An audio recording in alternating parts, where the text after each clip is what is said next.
Borderlands. Fuck it. I was like, okay, something Borderlands got announced, I guess. Yeah. You could be like the most random like comment. You're like, okay. And we are live. Let's do it, guys. This is DPS podcast episode number 38.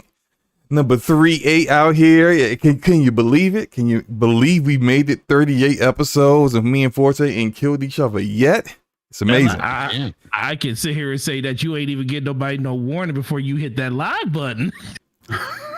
I did say we was about to start. Look, all the stuff that you guys, all the crimes that you guys were talking about. Let you guys get all that stuff out of your system. Ain't nobody getting incriminated today.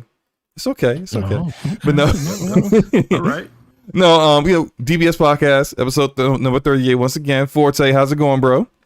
It's good, man. It's good. I'm pumped, man. I got my family here with me, and I'm ready to go, man. I got more than just you here, and that's amazing. Well, I'm just glad you were able to make it. I didn't know, what was going on because you were not responding to phone calls, text messages. No. I don't. I know we really want to hear whatever excuse you have. No, it's transparency. It's transparency. Okay. Okay. We always about transparency here in DPS. So listen, I went upstairs to my room and my wife was there, and she was like, "Look, this is getting X-rated." No, it ain't that. It ain't that. Not yet, at least. Not yet, at least. Well, hey, we went up to this. I went upstairs, and we just watched a little bit of the dark side of the ring, the wrestling stuff where they talk about all the crazy stuff that happens in that. And I got tired and I was like, I'm about to lay down for like 15 minutes. And my wife was like, no, don't you dare go to sleep. If you go to sleep, your sleep schedule's all jacked up. I was like, babe, give me 10. I'm looking at the clock. I got to be downstairs in like 15 minutes or 20 minutes anyway. I was like, give me. So why were you going to take a nap? Listen. Explain what the logic behind taking a nap. Listen at 8:45. Listen, it wasn't 8:45. It was 9. It was 8:30. Regardless, that might as well be 8:45. It might as well be 8:45. Listen, man, my wife. Hey, look, those 10 minutes that I got, that was golden, bro. You don't know, these people at work today were driving me crazy. Ratchet and Clank come out today? No, it's tomorrow. What about that Final Fantasy? Final Fantasy's out. You got any more of those steel cases? No. Unfortunately, you should have pre-ordered to get that. Oh man, you supposed to have a steel case for me. Lord have mercy. That was my day today, SloMo. Oh, okay, I'm tired. Hey, we all tired, but guess who got here on time and guess who didn't. Anyway, let me introduce our guest, okay? And I'm gonna start with our returning guest. I think this guest may have the most appearances on the show out of any guest that we've had, and that is reliable and just a quality podcaster. My homie Eric Jackson, how's it going, man? Yo, that intro, that's what's up, man. So is that true though? Like I've had the most appearances on here because I think this is the third. Yes, the third. I think you are the most. Yeah. Yep. Beautiful, man. Hey, and it's an honor, man. I'm always down when you throw up the flare. I'm always there to be there, man. I need you here sometimes to when Forte gets off the rails and he's not listening to me. I need someone like a third, like rational mind to come in and be like, hey. That don't make no sense, Forte, and we don't even know what word that was. But this is what you're here for, bro. You're one of the homies, and your gaming opinions are always on top notch, man. I appreciate it, man. Appreciate it. I appreciate you, E. I appreciate you, Forte. This is the appreciation podcast. Yeah. I love you, man. And our first time guest, and this is got a little mini celebrity over here. We got Jay Fonzerelli from Fonzerelli Gaming and RDX Podcast in the house. Fonz, what's up, bro? And don't forget Games Talk Live as well. Yes, Games Talk Live Sundays. Is that 4 p.m.? That's 4 p.m. Eastern time on Sundays. Yeah, yeah. You know, you've got another irrational mind in the house here with me. No, it's going to be spicy. Then it might go off the rails a little bit tonight, but you know that's to be expected when I'm in the house. That's what we need. Let's do it. I love to hear it. That's what we need to see. So, like the first up, let me talk to some of the people in the chat. We got Michi Dies a Lot, who's always the first person here. What's up, Michi? Spider 13, what's up? Hustle and Motivates in the house. You got, if you guys haven't subbed to Hustle, great content creator, go check him out. Of course, we got Ramon. You hear that, Forte? Ramon. You have to put an emphasis on that. Because you called him Roman and I mean, multiple times, and it doesn't make any sense. Ramon Terrell in the house. Racer, what's up, man? I think it's been a minute since I've seen Racer. Dark Sire, what's going on? Hope you guys are having a good day. Hustle says to turn Fonz up a bit. Am I better now? Hustle? Let me know. I turned up a little bit. Yeah, you sound good. You sound good to me. That guy Smitty, how's it going? So let's start off by just kind of talking about what we've been up to and what games we've been playing. Forte, let's get started with you, man. Ratchet and Clank, been playing that. Not the one that's out, the one that comes out tomorrow or at midnight tonight. I've been playing the first one, jumping back into that because I'm a fraud. I never played it. I was like, at least you admit it. Destiny took over my life. I'm just gonna start saying it. Destiny it's criminal how much Destiny has taken over my life during this last generation. So I was playing Ratchet and Clank. I've been putting like an hour to 2 hours in each day for like the last 3-4 days, and it's definitely fun. It's definitely good. Looking forward to the new one that comes out at midnight that I already have pre-installed and can't wait to start up right after the show. I was thinking about going ahead and live streaming that tonight. Don't know. I might be half asleep by then, but you never know.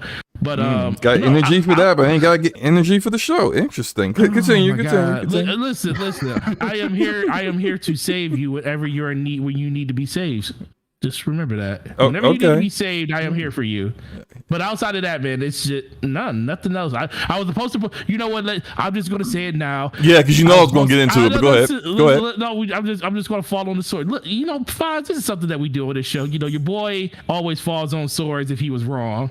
And I was supposed to play some Borderlands with my homeboy, the man, the myth, the legend, SloMoBackSlap. Supposed to play that with him. What was that, 2 or 3 days ago?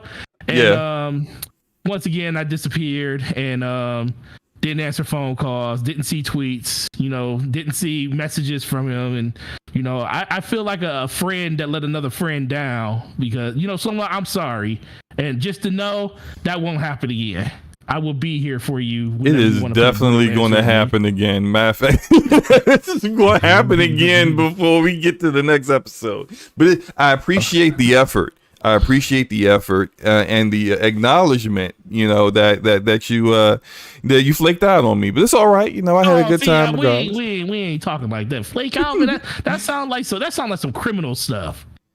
No, I ain't flake out on you. If you say so. Do you use OBS? Because Hustle's saying I'm low, and I listened back, and I for some reason I'm really low. I don't know why? Is it turn them up on disc? It's in Discord. You got to turn them up. Okay, let me go to Discord and do that. Okay. Yeah, it's Discord. I stopped using OBS, man. It's trash.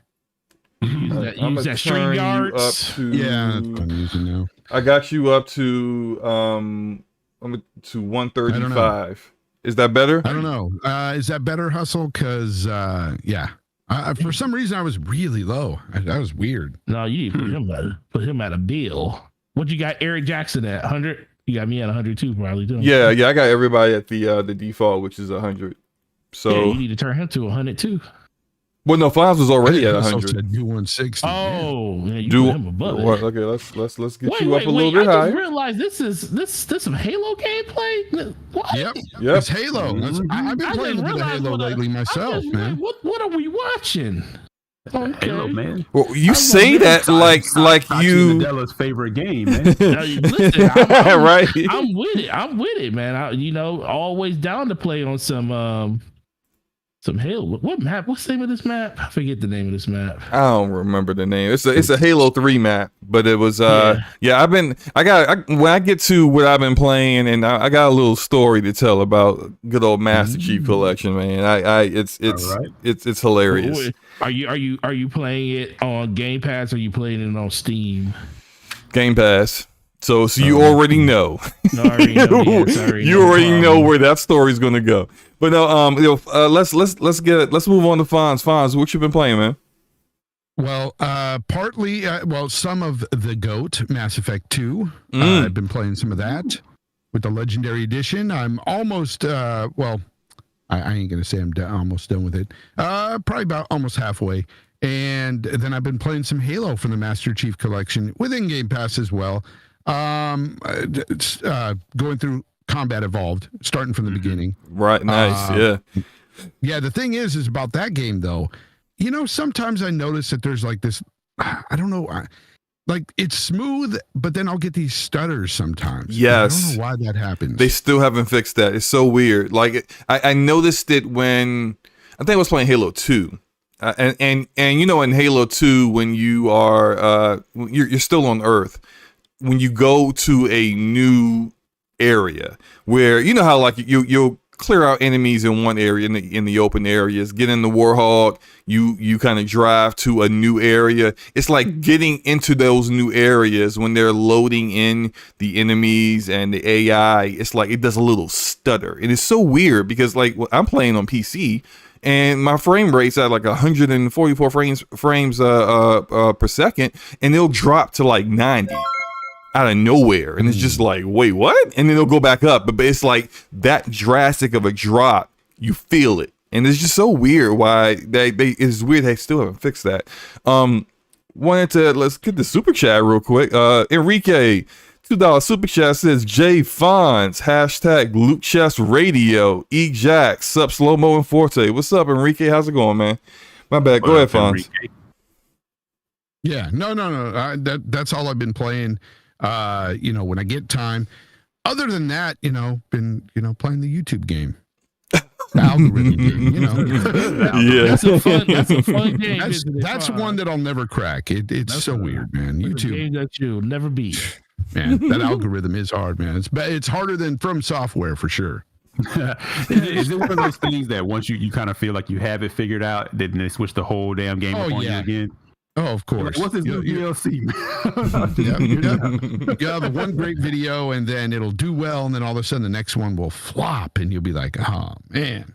I heard you. And since you guys, I'm not in that game, as of yet. I'm throwing up some air quotes, but I hear like behind the scenes, YouTube likes to slander you, like if your video didn't do well. Like, they do. They throw shade at you. They like to send you messages and tell you your video underperforming, like not performing like the other ones. You might need to change this. I'm like, you are passive aggressive AI. Trash, sir. Hey, sometimes your video was terrible. Here's how you can be better. Like, hey, maybe you need to make a new thumbnail. I'm like, I spent a lot of time on that thumbnail. How dare you? And your thumbnails are awesome, man. I love your thumbnails. But that's what they'll do. Right. I can imagine it sends you a thing like, this is what your video did this month, and this is what MKBHD did this month. It's like, you mother. right. Here are the content creators. They're doing so much better than you, and look what they did. This isn't you, though. Let's not go there in comparison to MKB or Casey Neistat or something. Right. No, right. Thank you. Hey, I can see YouTube doing that too, man, just to be dicks. Hey, Fonz, real quick. Hustle said to drop your mic back to normal level. Yeah, okay, cool, awesome. Yeah. Guys, hopefully that's got Fonz all. Hustle, man. Hustle over there producing. I know, man. He knows good audio. People need to sub to Hustle and Motivate, man. He does good work, man. Yeah, absolutely. I 1000% agree with that. And E, what have you been playing? I honestly have not been, as far as I can say, I have not been playing a lot. At least I feel like I have not been playing a lot. I've just been on Biomutant, pretty much. It's it is kind of true what they say about that game. Like when you get past the tutorial part, it does kind of open up. And there's something there. It's kind of got the hook in me. And I definitely try to do this thing now where I was like, not jump around, because then I'll never remember where I was when I went back. So I'm actually trying to get through that.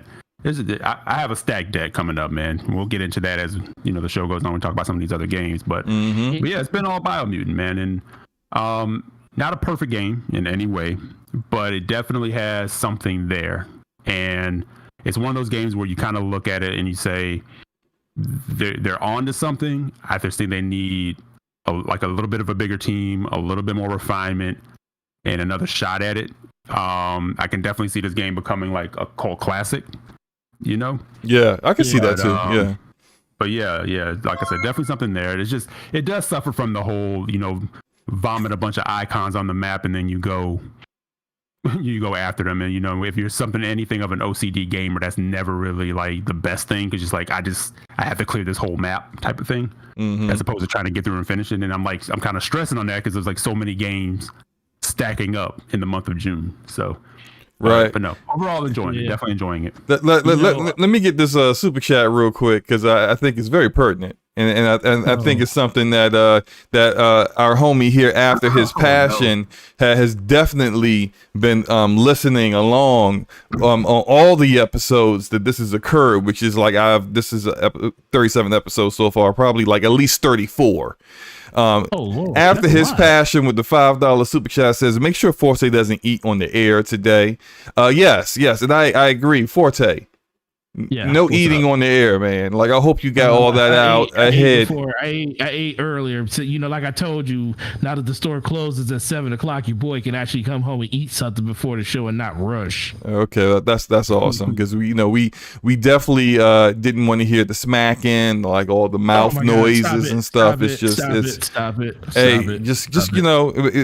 The community has spoken, so this is what we want. Did we lose Fars? Yeah, he must have dropped his computer because he's not even online. He'll be back. Okay, all right. I do want to mention one more thing that I haven't played. Watching your Mass Effect gameplay is pretty incredible. But yesterday I hooked up with Cody Eastwood, and he was playing Mass Effect 3, the multiplayer, the Galaxy at War multiplayer. Oh, okay. So he was playing by himself. He's like, yo, I can't do this by myself, because I was in a party with him and him and Dealer, and I was like, oh man, I haven't played that in a while. I was like, let me jump in. So I downloaded name dropping also. Okay, all right, awesome. Go ahead, man. Go ahead. Oh my God, here you go.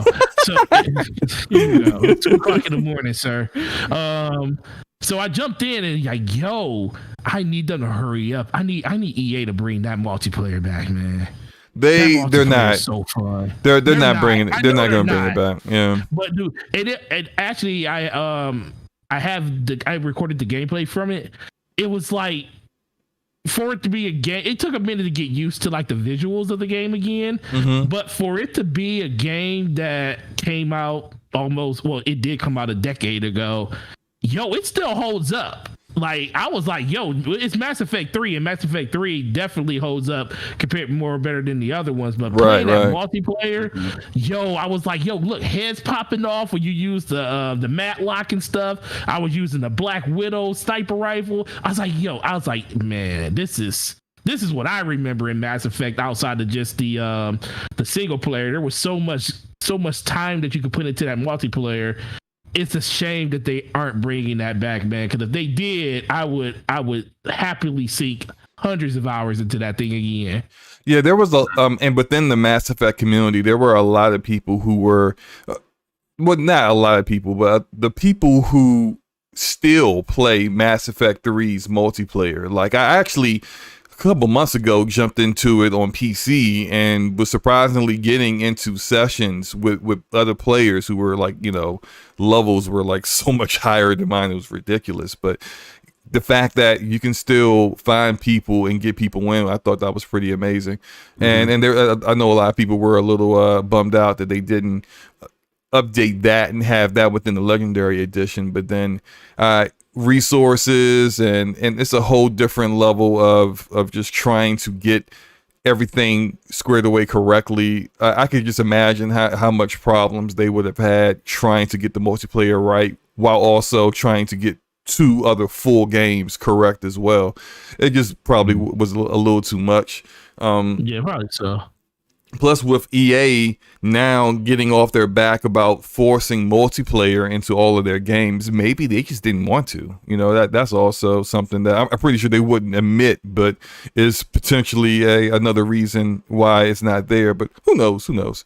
My bad. E, did you finish all the everything you've been playing? Yeah. Like I said, it's just been Biomutant and the huge stack of games I have to get to now, pretty much. So yeah. Yeah, I got a lot to play, bigger, man. Just gonna get bigger. Oh yeah. But you know, but luckily, today was the last day for school, and I'm not taking on any jobs this summer, so I got a couple of months. Hopefully, where's that Death Destroyer going? Hopefully, yeah, I can do some catching up now. Yo, those Geth Destroyers just rush. It's like the AI was running. Yeah, the AI. I've seen some memes. He was like running 100 miles an hour.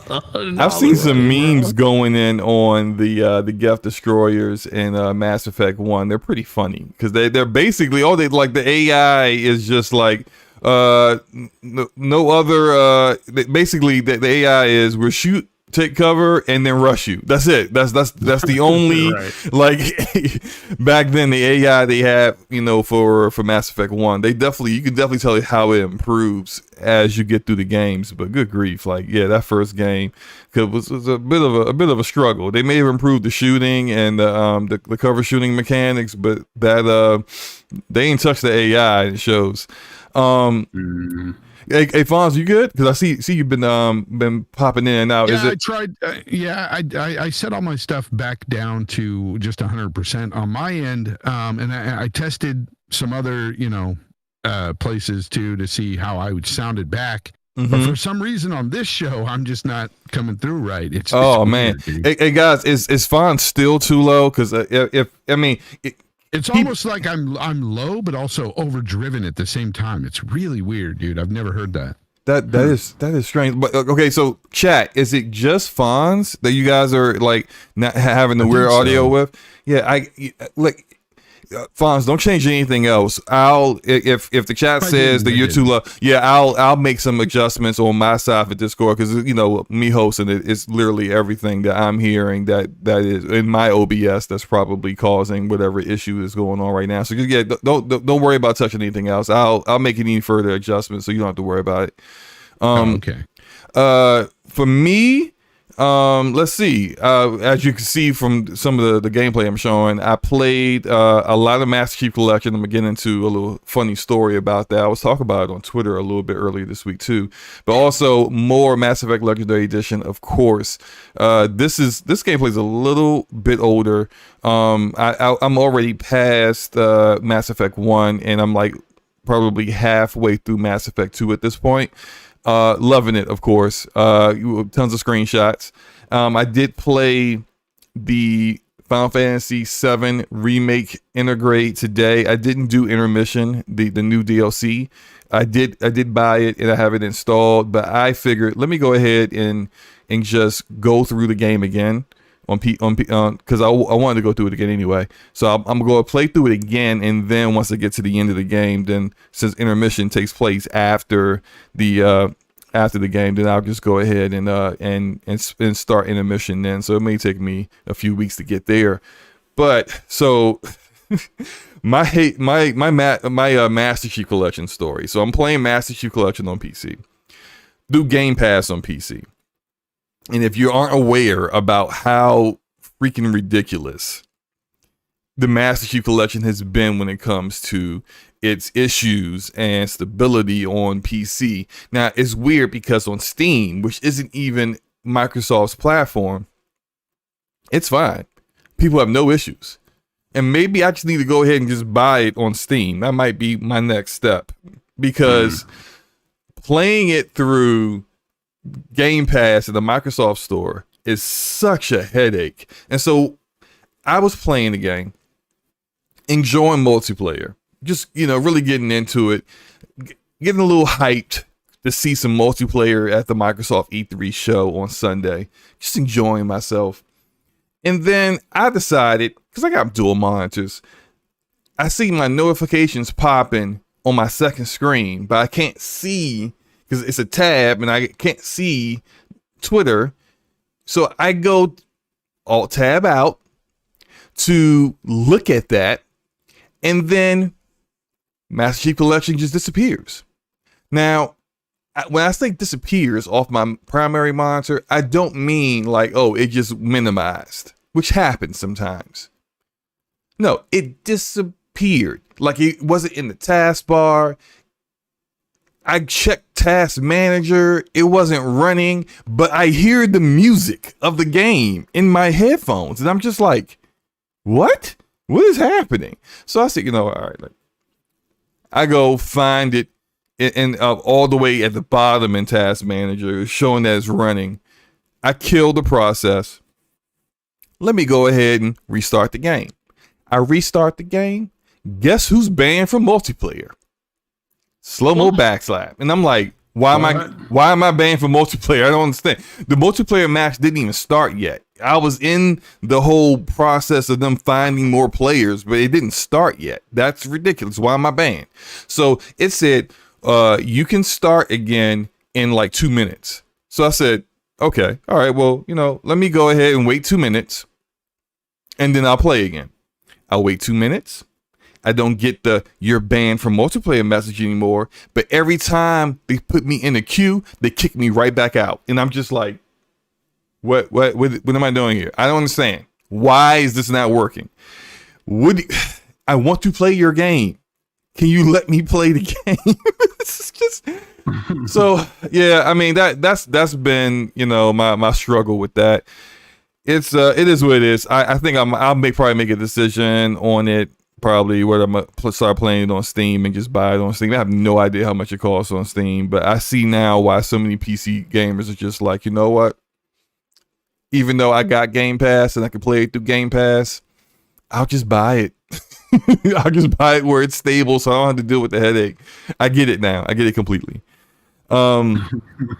Yeah. So it's glad to see you guys have been gaming, getting into stuff. Let's get into this first topic, though. So Summer Game Fest started today, and I know a few of us weren't too excited about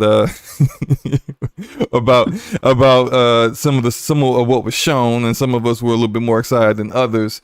But let's get into some talk about that. So Eric, I know you said you didn't really get a chance to see much about it, but did you hear anything about any of the games that were there, or were you able to see anything that was shown?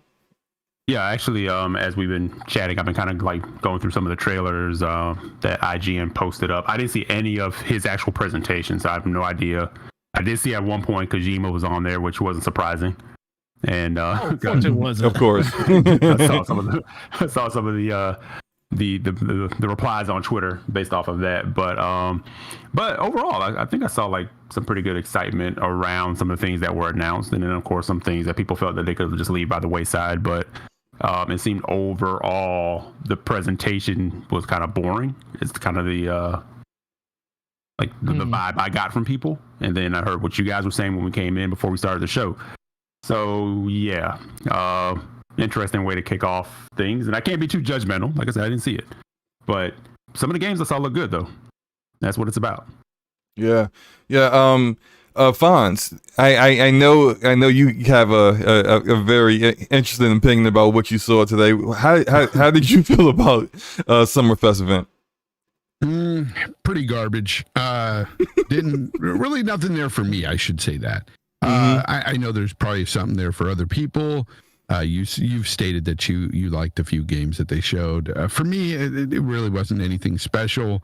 Elden Ring, showing that at the end, just it's just kind of a disappointment, even from just a standpoint of wanting to see something cool, gameplay wise or graphically.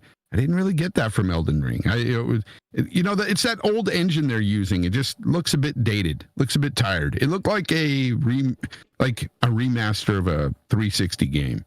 It just didn't really appeal to me. So I don't know. It is what it is. Like they had a couple of segments where they did like this these concert moments where they had people come out and sing, and I'm just like, really? Yeah, I'm not here for that. As a gamer, I want to see games. I don't care for that stuff. Yeah, they try to hit a certain runtime for a event.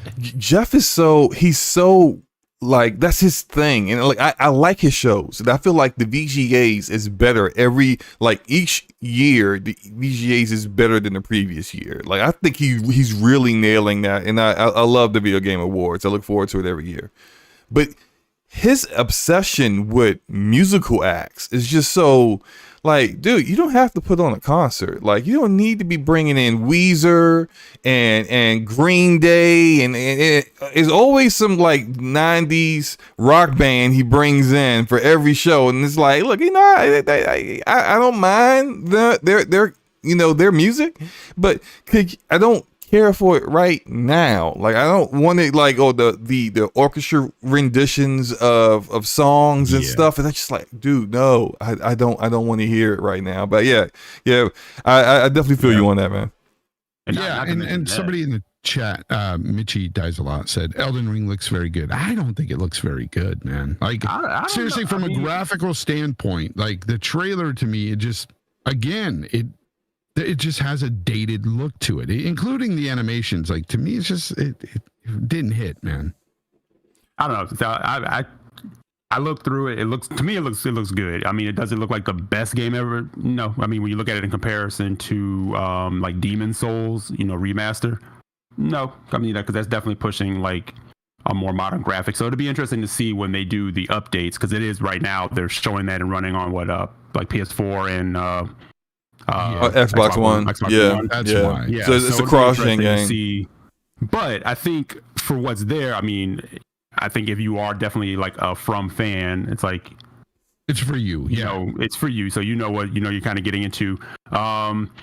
Now I will kind of agree with you on like their engine, because I mean, if we're going to be tough on like Bethesda, and we're going to be tough on who's like another dev, it's like right on the tip of my tongue, like who we always say needs to update their engine. You already said Bethesda. Let's see here. That would have in the past that would have been Telltale, but we can't really kick them now. Right. Yeah, they not updating their engine is part of the reason why they are where they are, unfortunately. Right.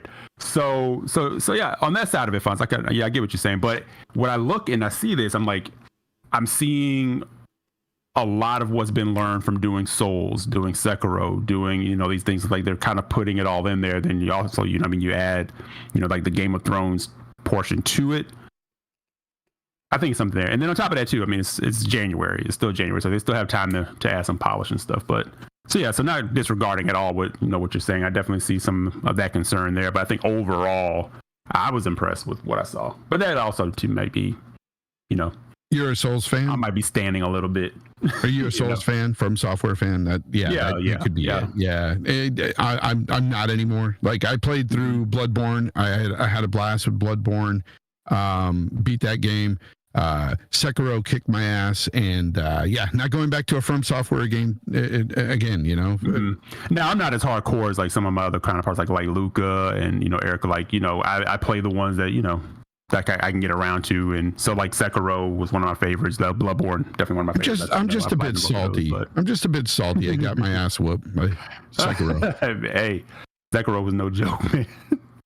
But Sekiro almost broke me. I've told the guys this before. Like, I got the platinum in it, and it was one of those times where I was like, I don't think I'm gonna be able to get this platinum, because this thing is kicking my ass. But I finally pushed through it, and it ended up being like one of my favorites. But it was definitely different, So that is the one thing I do appreciate about From, is like they will continue to try to push different elements and not do like the same things. It's like they try to not just go back to the well like every time. So I'm hoping from seeing this that it's going to be like that mashup of all the things, all the different systems that they've learned,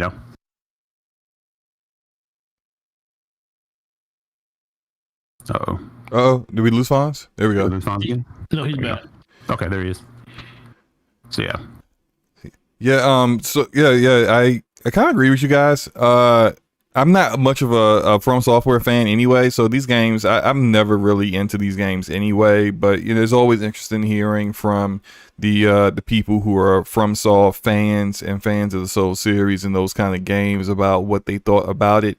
That's why I was like asking people on Twitter what they thought. I'm just speaking from a graphical standpoint too, like not from a From Software fan or a hater or anything. Just from a graphical standpoint, it wasn't very impressive. Yeah, I do agree with that. To some of the other things that we've seen, I'm not going to push back on that for sure, Fonz. Yeah, and so, like I said, hopefully we'll see. If you look at, say, okay, so the previous game was Sekiro. And I didn't think visually, just looking at Sekiro and footage of Sekiro, that was like anything graphically impressive.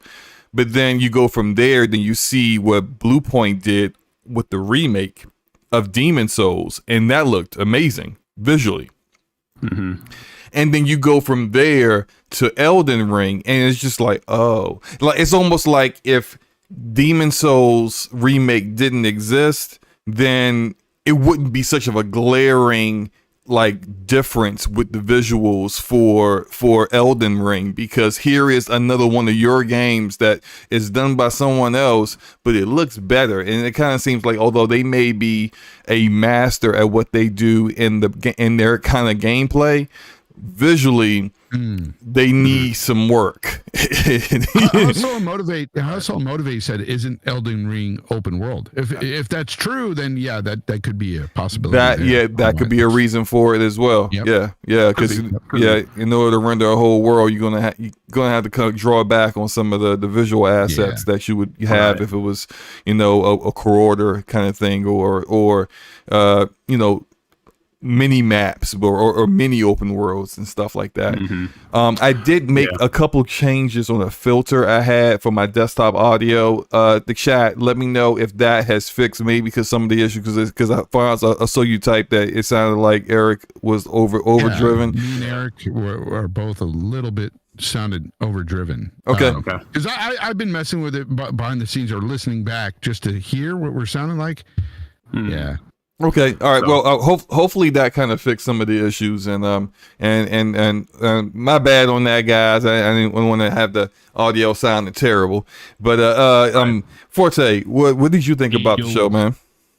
The show, I liked the show. It was okay. It wasn't like knock your socks off, I think the problem I have with it just seems like a lot of it was kind of just oversold, to use there's no better word to that. I just think Elden Ring, I know it's been a lot of conversation around people wanting to finally see the game and finally get a chance to see it. I'm like, okay, it wasn't like, you did see a little bit of gameplay in there, which I can actually appreciate, knowing that we don't really get a chance to see a lot of gameplay in general when it comes to some of these reveals.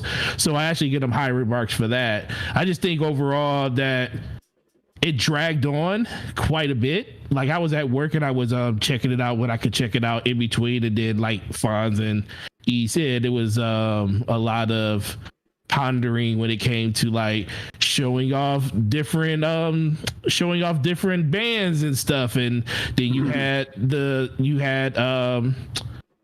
Kojima come out, and that was cool. Maybe. It was cool just because. You knew he was going to show up just because it's Keely's thing.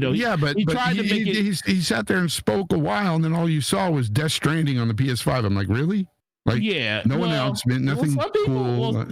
Some people are probably going to be excited for this, as much as I can care less for a walking simulator, and I'm never going to probably play it. Yeah, there's some people that's probably excited for that, and I'm not going to take that away. In fact, it's going to be a game that's on PS5, and we already know who knows when the next PS5 only game is going to come out. So, there you got one. You got a PS5 game that's coming out that's from that generation. But when it comes to just the show and the rest of it, it kind of hit or miss. Like, they showed off some Among Us stuff. They showed off Metal Slug. I'm actually really, I love Metal Slug. I always loved that game. So they showed off some of that. The Tiny Tina Wonderlands was interesting. I really wonder how you feel about this one, because I know you're a huge Borderlands fan. I am too, but you're probably a little bit even more deeper than I am into it. So it was kind of a surprise to see that, because I really didn't even have my ear to the ground on that to know it was a thing. Yeah, I didn't expect Borderlands. I was like, oh. I was like, that's kind of interesting. You know, Tiny Tina gets her own little spin-off game, and I'm actually kind of interested to see what that's about. But I think it was like, you know, when the show was ending, just seeing his excitement to see that Elden Ring was finally going to be shown. And I think that was like, it seems like you're like, are you really that excited? Are you really just trying to sell this? Are you trying to sell this to us because you got it on your stage versus, okay, are you really truly excited for what this is? Because for what I saw, I was like, I'm not the hugest Souls person, and maybe that's probably the problem, but I did go out and buy Demon Souls, and you know, I was very excited to see how that game actually looked and everything, and I just don't see the appeal of Elden Ring right now, but that change as we get to see more and more of it later on. Do you kind of feel like if it wasn't a Jeff Keighley show, then we wouldn't have really seen Death Stranding at all? That he's always promoting Kojima, so of course, like that's something that could have been a trailer. It's a director's cut of Death Stranding, a game that he fully directed already. Like, what did you cut out of it, Kojima? Because people talked about having 3-hour cutscenes. Clearly, this was not cut at all. Like, what did you leave? He's heard Jeff Keighley say that he said hopefully he finally made the game. Oh, he wasn't in. I knew he was supposed. He was mocap. No, he's in the. Well, no, I guess he was saying he'll be like. I mean, maybe not in the game as much as he probably thought he was going to be. Because I don't know if y'all know, he did say that right after the reveal of it. He said, "Well, maybe I'll be in the game." You know, he actually did say that. Well, but I thought. I mean, look, I own Death Stranding on PC, and I always have this intention of playing it, but never do. But I remember seeing pictures of him in the whole mocap get up. I thought he was. I thought, and I knew he was already in the game. I didn't know he was. Area of the game that he's in there. So what? You know what? But the thing is, when I played it, I didn't find him. But it was like after I was like done with the campaign, like I saw like his whatever you call it, avatar. Avatar. No, avatar? Not even his avatar. Like they're stations that you go to and they pop up. Mm-hmm. Okay. Like his one that he's supposed to be located in, and I must have missed it as I was playing through the game. But I thought he was in there. I remember people posting like screenshots of finding him. So well, maybe he was in more of the game, and there was other parts that he was cut out of. I don't know. My thoughts on it was it was a lot of hit or miss. There was a lot of games I wasn't too interested in. The music, I wasn't like really interested in that. I saw someone on Twitter tell me, "Hey, that's where it's time for bathroom breaks and food." And I'm like, "Hey, well, you could probably go do that and not really miss anything." But the stuff that I was really interested in was Tales of Arise, which I'm showing right now. I love that. Yeah. That's a game that I've been kind of looking forward to, and I was really glad to see that it looks good. It's supposed to be coming out in I think September, so I'm that's a day one cop for me. The Evil Dead game, and I know how this is going to turn out. I already know what this is going to mean. I know this game is going to come out and be a buggy freaking mess, but I'm going to get it anyway. It looks like Campbell, man. Yeah, exactly. Bruce Campbell, like Army of Darkness. Here's my boomstick. Like that I gotta play it just because it's one of my favorite movies. It is a couple of my favorite movies is based off of. And I do know like the game design is very much like Friday the 13th, which I thought was a good idea, but just poorly executed with some really bad stability issues with the game as far as crashing and how it performed. But it seems to have that Friday the 13th vibe, but there's combat in it and you can actually fight back. You're not just running like you're one of your legs was chopped off as you're like running away from Jason. It's just like you have no shot of getting away from him. Really, it's just hiding until you finally get caught. It was terrible. I couldn't stand it. But now Evil Dead, I'm somewhat interested in that. Tiny Tina's Wonderlands, like as Forte said, big Borderlands fan. I can't wait to play that. It's supposed to be in January.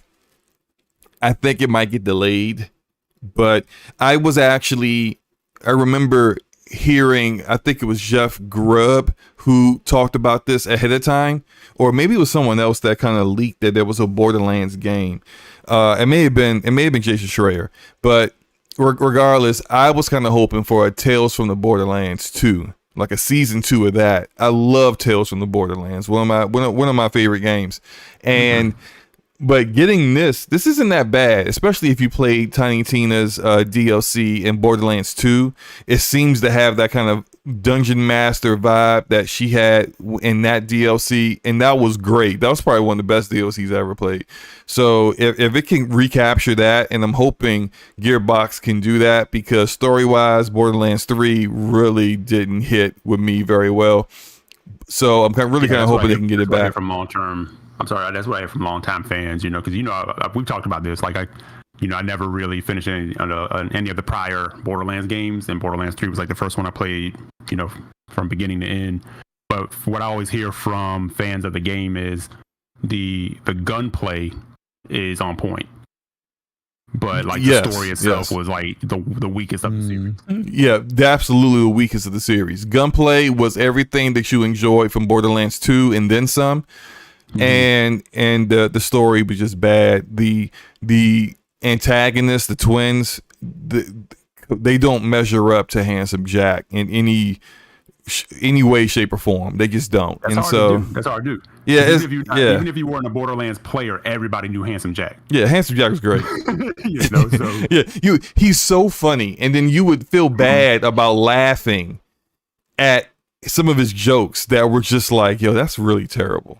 But it's funny. but that's really terrible. But yeah, right. Death Stranding, I don't care about Death Stranding. Never go full Kojima, and this is even. I'm the odd man out when it comes to Death Stranding, huh? Oh yeah, you definitely are. Yeah, you definitely that. I'll be that man. I got broad shoulders. I'm good. Tell me how long until you get that package across the lake. Hey man, it was methodical. But hey, I'm telling you, man. That's what at face value, if you really don't dive into the game, that's kind of at face value what people get. But I remember posting this. I said, when you get to the point where you can manufacture zip lines, that game becomes a whole different thing. And you're like zipping all over the place. But yeah, the part of it is the method of and the strategy of, mapping your path and doing everything else. Now, it's not the perfect game by any means. I think he should have definitely leaned more into the horror aspect of it. Mm-hmm. And like the enemy, battles and stuff like that. But I don't know. To people who like it, they just you speak a different language than others. But I definitely understand it not being somebody else's cup of tea. 100%. Definitely get that. Yeah. But there was something there that I really enjoyed. I dug it. So I've been wanting to go back and platinum it. So I don't know how this is supposed to work out as far as the director cut. Like if that's like an upgrade type thing. I have no idea because we didn't get many details on that, right? Not that I saw. Our territory. Yeah, who knows what you're gonna get in it now? More feces bombs and pissing on flour. I don't know, man. Look, I'm so not into everything about that game. It's for those who people put that out there. People put that out there like you were literally squatting over your hand and throwing shit at something. That wasn't the case at all, man. It was weird. It's so weird, dude. It's so weird, man. But okay. At least you could skip past the parts of Norman Reedus in the shower. I'm like, okay, we have to keep watching this part. Let's go. Yeah, this is why I said you never go full Kojima, because this is what you get, man. And now a director's cut, you getting even like he's gone full on Kojima. It's like 200% Kojima at this point. Outside of that, like I said, the concept of it is really, like I said, interesting. And shout out to Kojima for like pretty much putting out a game pre-pandemic that kind of showed us, yeah, y'all about to go through this, so you might want to pay attention. Right. So Yeah, yo, shout out to Louis Lusco with the $5 super chat. He says, I'm looking forward to Death Stranding. I love the game. Great stream. Thank you, Louis. I don't know about your gaming taste, but I appreciate you coming through with us, man. You and E are y'all in a little bracket, but you know, all together, man. Speak that language. I'm going up this mountain, man. I'm about to put these packages on my back and get up this mountain. I'm about to get these stronger. I'm about to get these stronger legs. I'm about to manufacture that. I'm about to find this outfit. Let's go.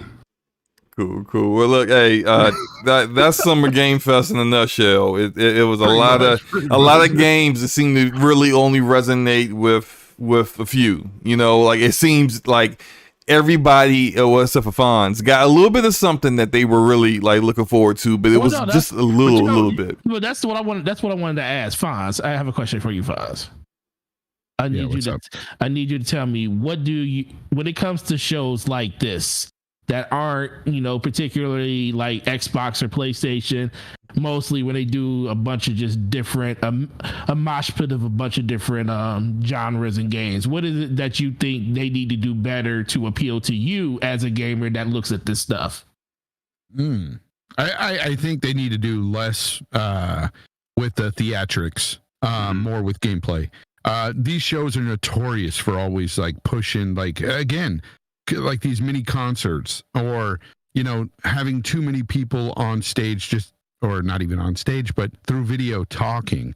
And look, I can appreciate some of the behind the scenes talk from some of these developers, but at the same time, as a gamer, I just want to see the games. Show more games. That's why I watch these things. Even if I don't appreciate all of the games that's being shown, I appreciate them showing these games. I want to make that clear. Like, I'm not hating on these games. They didn't show anything for me, but I know they showed things for other people. I know you guys enjoyed some of the stuff they showed, and that's what it's about. Like, we're all different, but less theatrics. That's what I would say. Yeah, you know, it's funny, like with that Fonz, you take 1 year, take like E3, and correct me if I'm wrong, what year was it, 2017? When Sony did the orchestra, and that's when they revealed God of War. Yeah. Oh, yeah, yeah. And then you fast forward to the next, and you're like, oh, the guy, whole, you know, blue guy, banjo guy, tents, yeah, right, tents and everything. Okay, we'll move on to this tent. Yeah, it's fire if you're there, but at home, this is some weird shit. Yeah. No, I heard it was not even that great of an execution while there. I think it was Skill Up and his brother who were there, and they were just like, man, it was so awkward. It was like, so they would do something, there'd be like a flute playing, everybody just be kind of sitting there just looking at this guy like playing his flute, and then they would show a trailer, and then it was literally, okay, everyone get up out of your seat, go to the next room. And it was like, wait, I'm getting up? What? Yeah. Okay, and then it was like there's the shuffle, which is while we're watching it, we're cutting to the two dudes who were sitting there just trying to find some small talk to talk about why they set up for the next thing, and it's that don't work. Like that did not, like whatever they had in their mind, the execution of it did not work at all. So yeah, I do agree. Yeah, I do agree with Fonz that like the musical stuff, can we just cut that? Can we, like, the musical numbers? I remember one time Sony had like people coming down, like women or something coming down on bed sheets and stuff. Did they do that one show? I was like, what is happening? I don't care about any of that. Yeah, like stop with the dancers. You know, I just show me games, bro. I don't want to see any of that. And I do love to, even when there's games that I don't care about, I love the fact that those games are getting a platform to be shown. Yeah, and that's awesome. Yeah, I don't mind. Yeah, you know what? I'm sorry, go ahead, Forte. No, I was gonna say real quick to SloMo's point. Like every year, Keeley has gotten better with like the Game Awards, right? Mm-hmm. But the biggest thing he can't seem to get past, and this goes to what Fonz is saying too, is time. Like he cannot get the show under a certain point in time because he does all this added stuff to it. And he seems to like go through his iPod and be like, I really did like Weezer at one point. So for all my old heads, here we go. Let's get Weezer in here. Yeah, it's like, hey, you remember your iPod? You remember these bands? And don't get me wrong, I love those bands, but like you said, there's a time and a place, and it's like, if you want to have these guys do this for the people who are there in attendance and y'all rock out after the thing and y'all drinking or whatever, go for it. Yes. If you want to have these bands on the stage after the show's closing, go at it. Right. Just like you said, you should never go full Kojima. You should never go full Jeff Goldblum, because we got that too. Hold up. Jeff Goldblum was there? You did? Oh, you didn't see that? Yes. Jeff Goldblum. Okay, I did not have that on my bingo card. Yo, man, actually, Jeff Goldblum, I enjoyed that though. But you can't be mad at Jeff Goldblum. No, because Jeff Goldblum is always Jeff Goldblum, and it was hilarious. That was always like, as soon as I was walking away, I said, "Oh, that's Jeff Goldblum," and I was like, "Oh, that's Jeff Goldblum being Jeff Goldblum." Mr. Jeff Goldblum that completely stole Thor Ragnarok. Did he? Oh, he was hilarious in that. Yeah, that's one of the reasons that was a great movie. Yeah, real quick before we move on, Dirt Griggity in the house. Dirt's in the house. The $5 super chat says, "What up, doe? Good to see Fonz and Jax on. I appreciate Jeff Keighley for putting on the event, even though it was underwhelming. No music acts, please." So I think Dut also agrees with us that the music, like it looked. I thought the VGAs was too long last year too. I was getting tired. Like we went live, me, Forte, and rest in peace, our homie Dizzy was with us as well. Dizzy, man. And we were tired, man. Like it was so long, and we were just like, Dizzy he stood in there tall with us the whole way. The whole time. Live stream. Yeah, and we did like 30 minute post show like breakdown of our thoughts and on it, and it was just like, but you could tell like that last 30 minutes, we was tired. It was so tired. Like if you just cut the music out, like you know what? It's like this is where I can appreciate Sony in the state of plays, to be honest. I love that they just show gameplay after gameplay, and stuff like just it's perfectly well rounded and balanced. But I do feel like putting on a show for some spectacle is a good thing too. Like I wish Sony would do more of that as well, like just to pump up the fan base and gamers everywhere. Like I do like the heads of these companies coming out announcing things, getting the crowd wound up, stuff like that. It's fun, but I do definitely appreciate if they're just going to show some trailers and gameplay, and that's nice too. You just back to back trailers, and that's fun. Yeah. But yeah, you had, there's a middle ground there too. Like they go too far with this stuff, all just to try to make it 90 minutes, and it's like, you don't need this. You could have made this show in 45 minutes, dude. Yeah. Right. Like honestly, the same just fine. The same thing with game bloat. I don't appreciate. So yeah, it's the same thing. It's like you don't have to pad it. Like you can get in, get out, and people can move on, and then the conversation can continue, which it always will on social media and everything else, but also I guess too, advertising, they got to sell ads and do all that other fun stuff. So maybe that's what pads it out even more. Yeah. See, Elder Cat, you can't be telling them that you enjoyed that stuff. They're gonna give you more of it. Yeah. Shout out to Elder Cat in the chat. So he said, "I'm not gonna lie, I enjoyed the first performance. Hey, look, man. Even if I enjoyed it, I'm gonna be like, hey, look, cut it out, because like some of them I didn't, and I'm just like, man, you just really just extending this thing on." But yeah, look. Let's move on to the next topic. Next up is Final Fantasy VII Remake released today. And I definitely got the chance a little bit of time earlier today while I was taking a break from work to play it. I'll get into my thoughts in a minute on it, but before I get into speaking on that, Fonz, are you going to play this?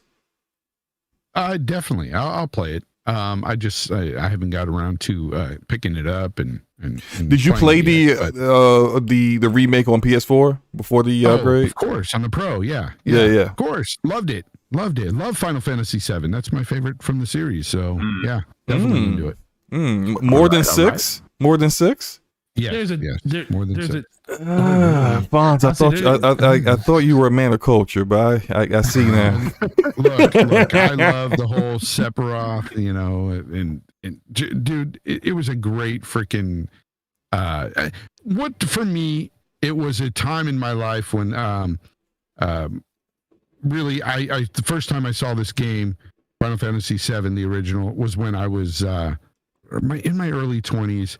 And I remember my friend had it, and I was like, what's this game? And he's like, this Final Fantasy. And I watched him play it for like 2 hours, and I go, I'm picking up a PlayStation 1, because I didn't have one at the time. I had like, the Nintendo 64. I had some other Segas and stuff, and I was like, I'm going to pick up a PlayStation just for this game. So I did.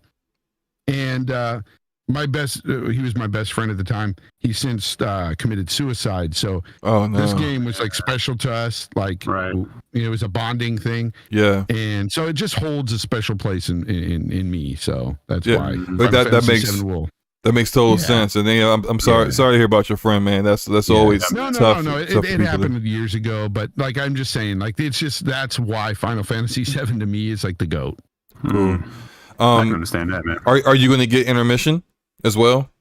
Oh yeah, definitely. Okay, definitely. Cool. I'm all about dude. Final Fantasy VII. I'm going in, bro. I feel. Look, what I'm showing right now is footage from the PS5 upgrade, where I can see like the character models. They have improved. Most of the improvements, I think, are really in the environments. But I'll get into my thoughts on playing it for I played it for like an hour and a half. Shout out to Prime House for the subscription. I appreciate you, Prime House. Thank you for that. I'll get it. I'll go last on that. Forte, are you getting it? Already got it, but won't play it until after Ratchet and Clank. Makes sense. I got about halfway through 7, the remake on PS4 Pro. Halfway. Well, yeah, because I was in the. That's when we were still working at work, and it was just kind of. And you were into Destiny, yeah. It's always Destiny. Listen, Destiny, bro. Quit Destiny. I've quit it, and I feel like a better man because of it, dude. I can't quit, but I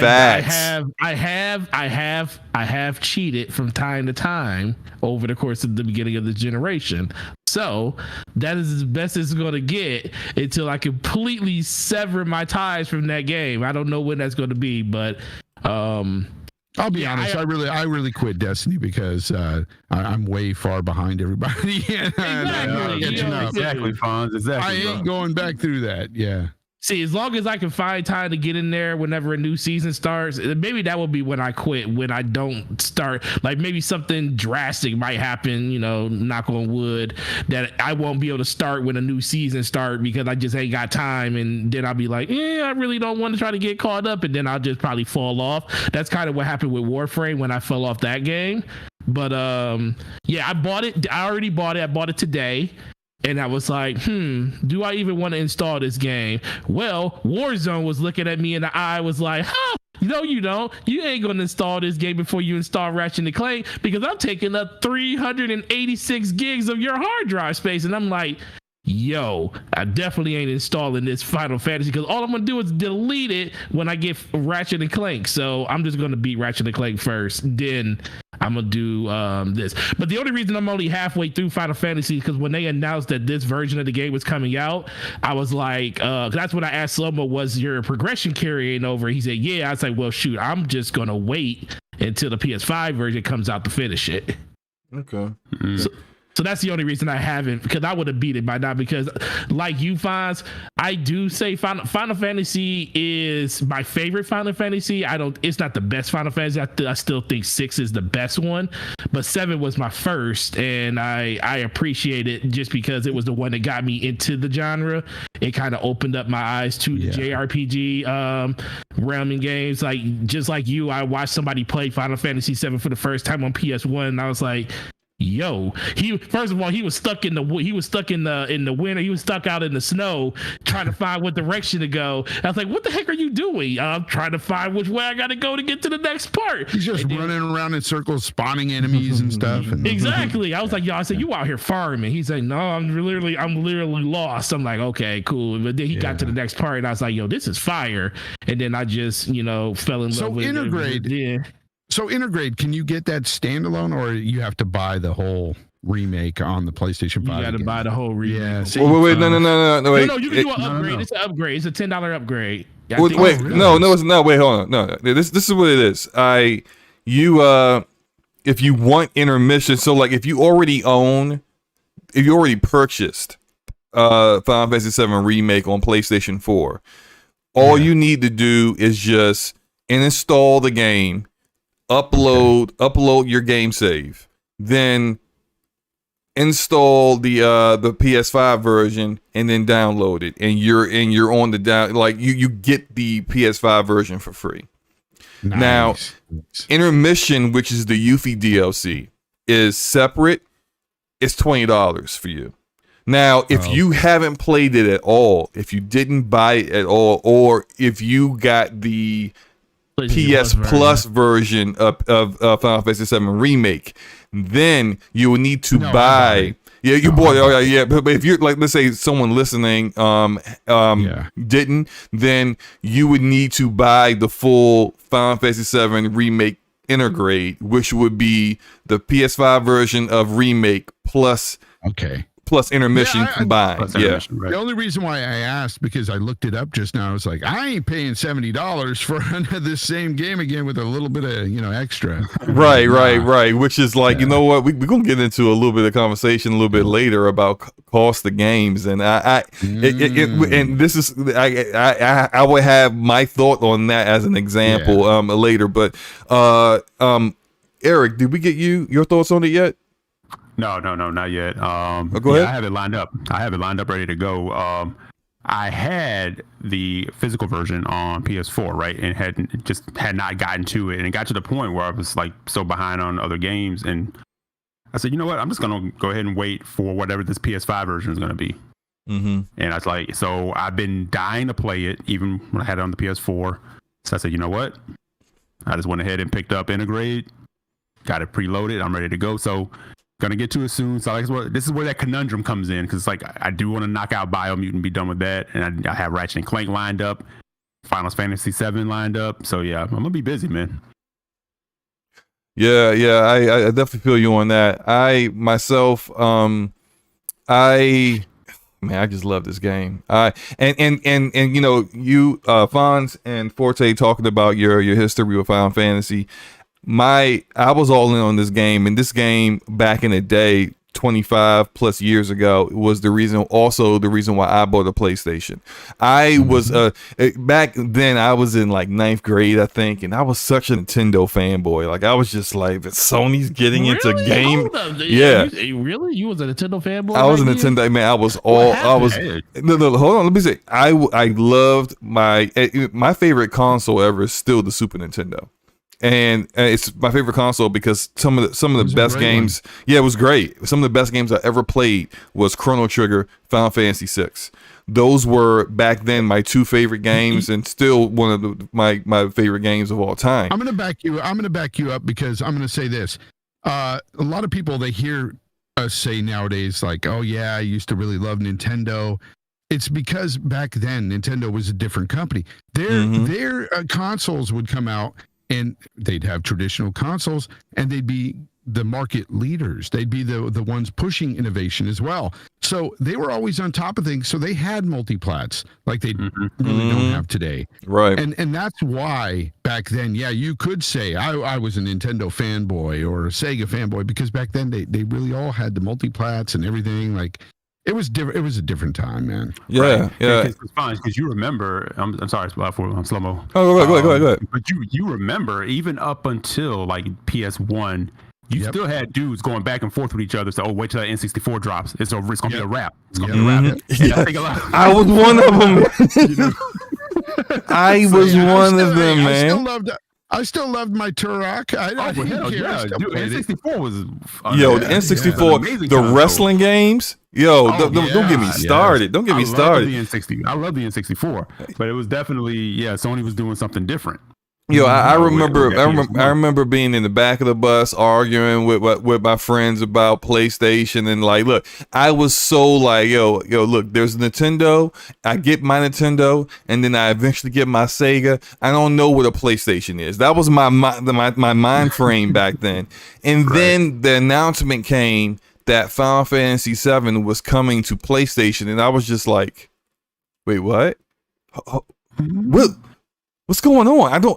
Why is it not going to the because back then, like, people don't understand, Final Fantasy was only on Nintendo consoles then. It was a Nintendo exclusive. So, and for Square to come out and be like, not only is it going to PlayStation, but it's only going to be on PlayStation, I was like, it threw me for a loop. I didn't know what to do.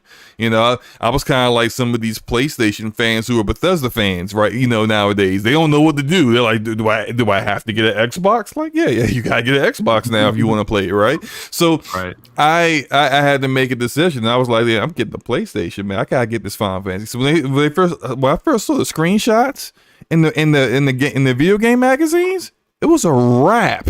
I was like, no, I'm still getting my Nintendo, but I'm getting the PlayStation. Sega, you out of here, bro. And that was it, man.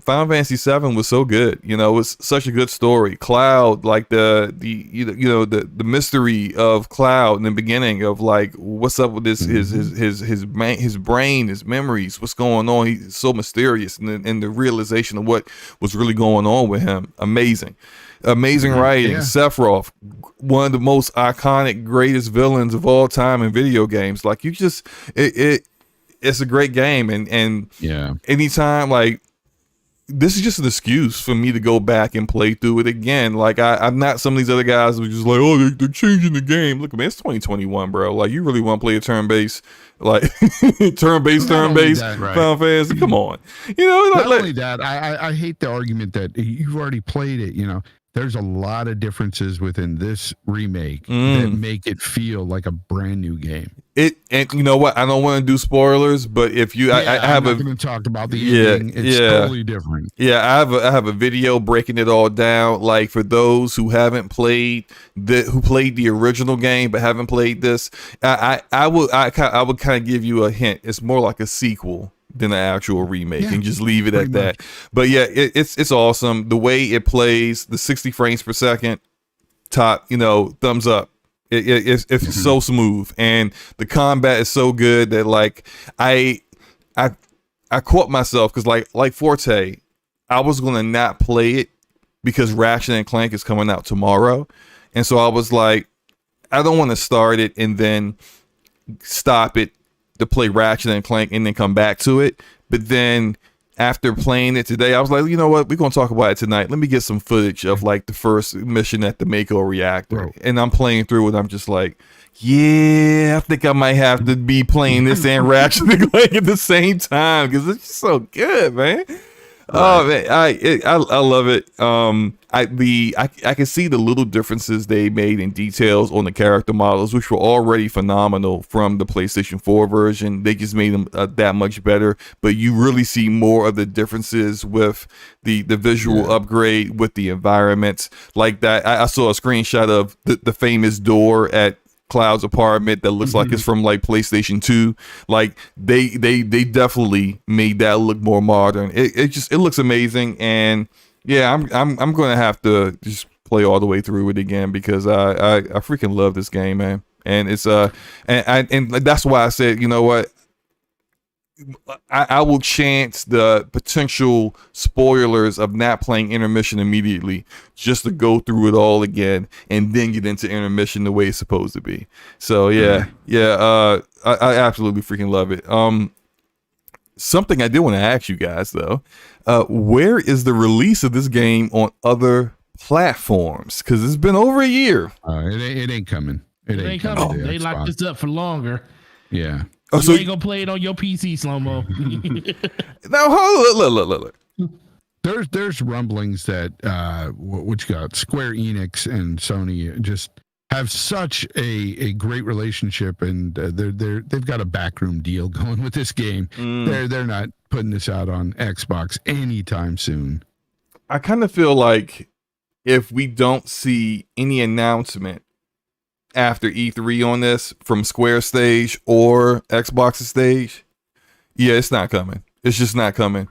And I think this is because like now we see Sony making deals, exclusive deals, but they're more timed exclusive. All the exclusive deals that we know about, Final Fantasy 16, Forspoken, any of the other deals they got, like Deathloop and Ghostwire Tokyo, they're all timed.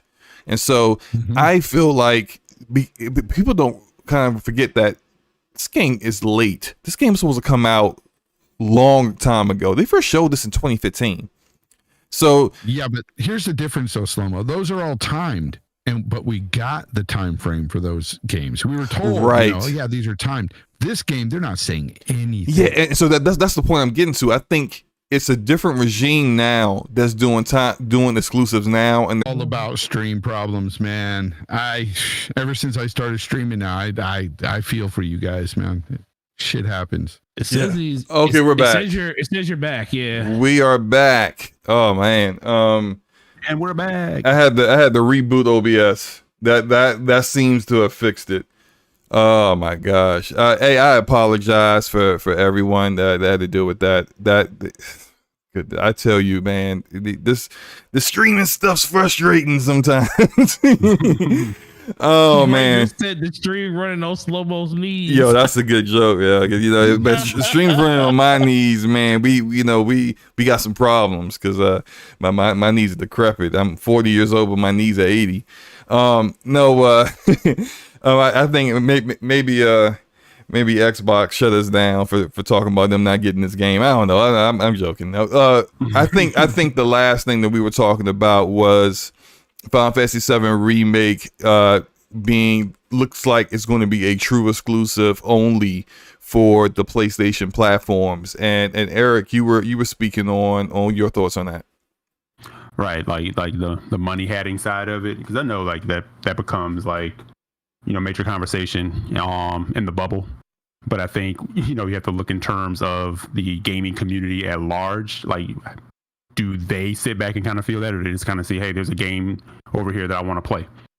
You kind of go about it that way. Again, the gamer side, the friendly side is like, yeah, of course. You would always want the conversation to be expanded where people can all experience something, but that's just not the reality that we live in.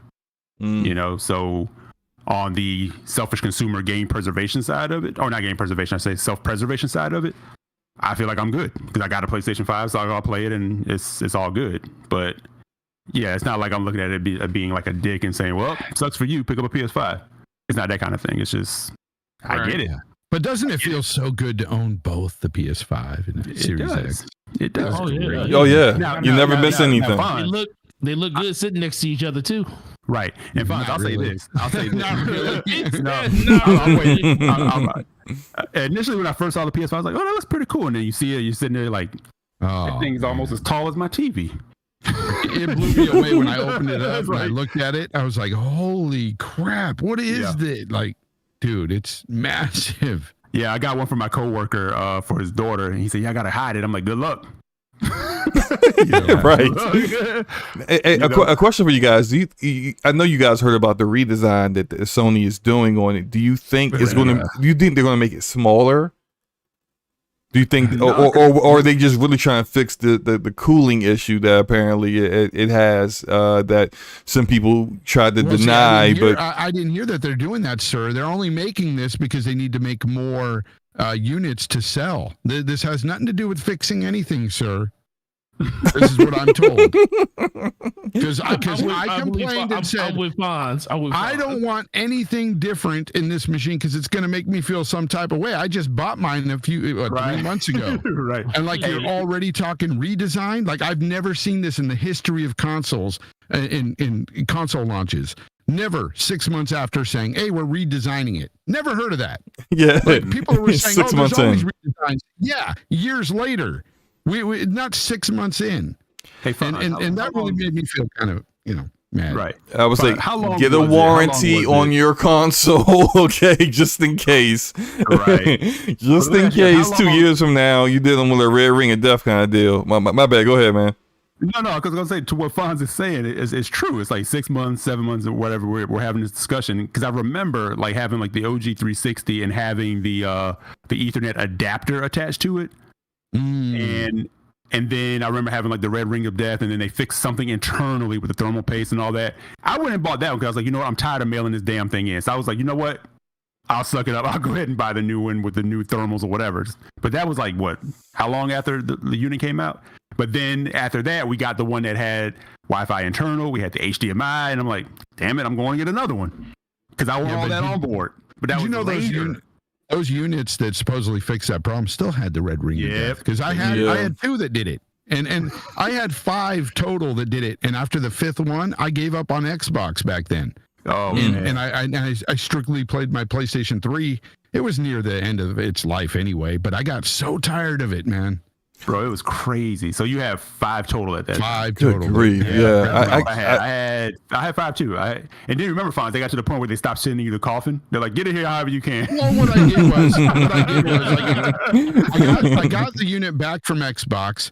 Right. It worked. About a month in, it had the red ring of death. I wrapped it in a towel, did that trick where I heated it up, it soldered itself back together, and then I took it to GameStop and turned it in. You made sure you ain't let them know anything was wrong with it too. I made sure it was working before I took it in, sir. Yeah, it was working. Remember that error that you didn't lie. Hey, all they asked me, is it working? Yes. Right. But nowadays they check. Yeah, then now they check it. You guys go through like FBI level checks now, man. Well, yeah, GameStop does that. Like Best Buy doesn't. Yeah, you're like clear. Oh yeah, that's good.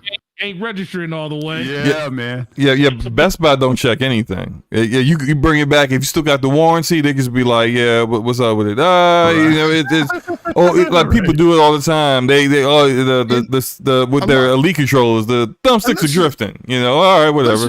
It's a brand new one. And let's be honest, the end of the 360's life cycle. A lot of people don't talk about this, but from my experience, at the end of the life cycle, I started liking the games over on the PS3.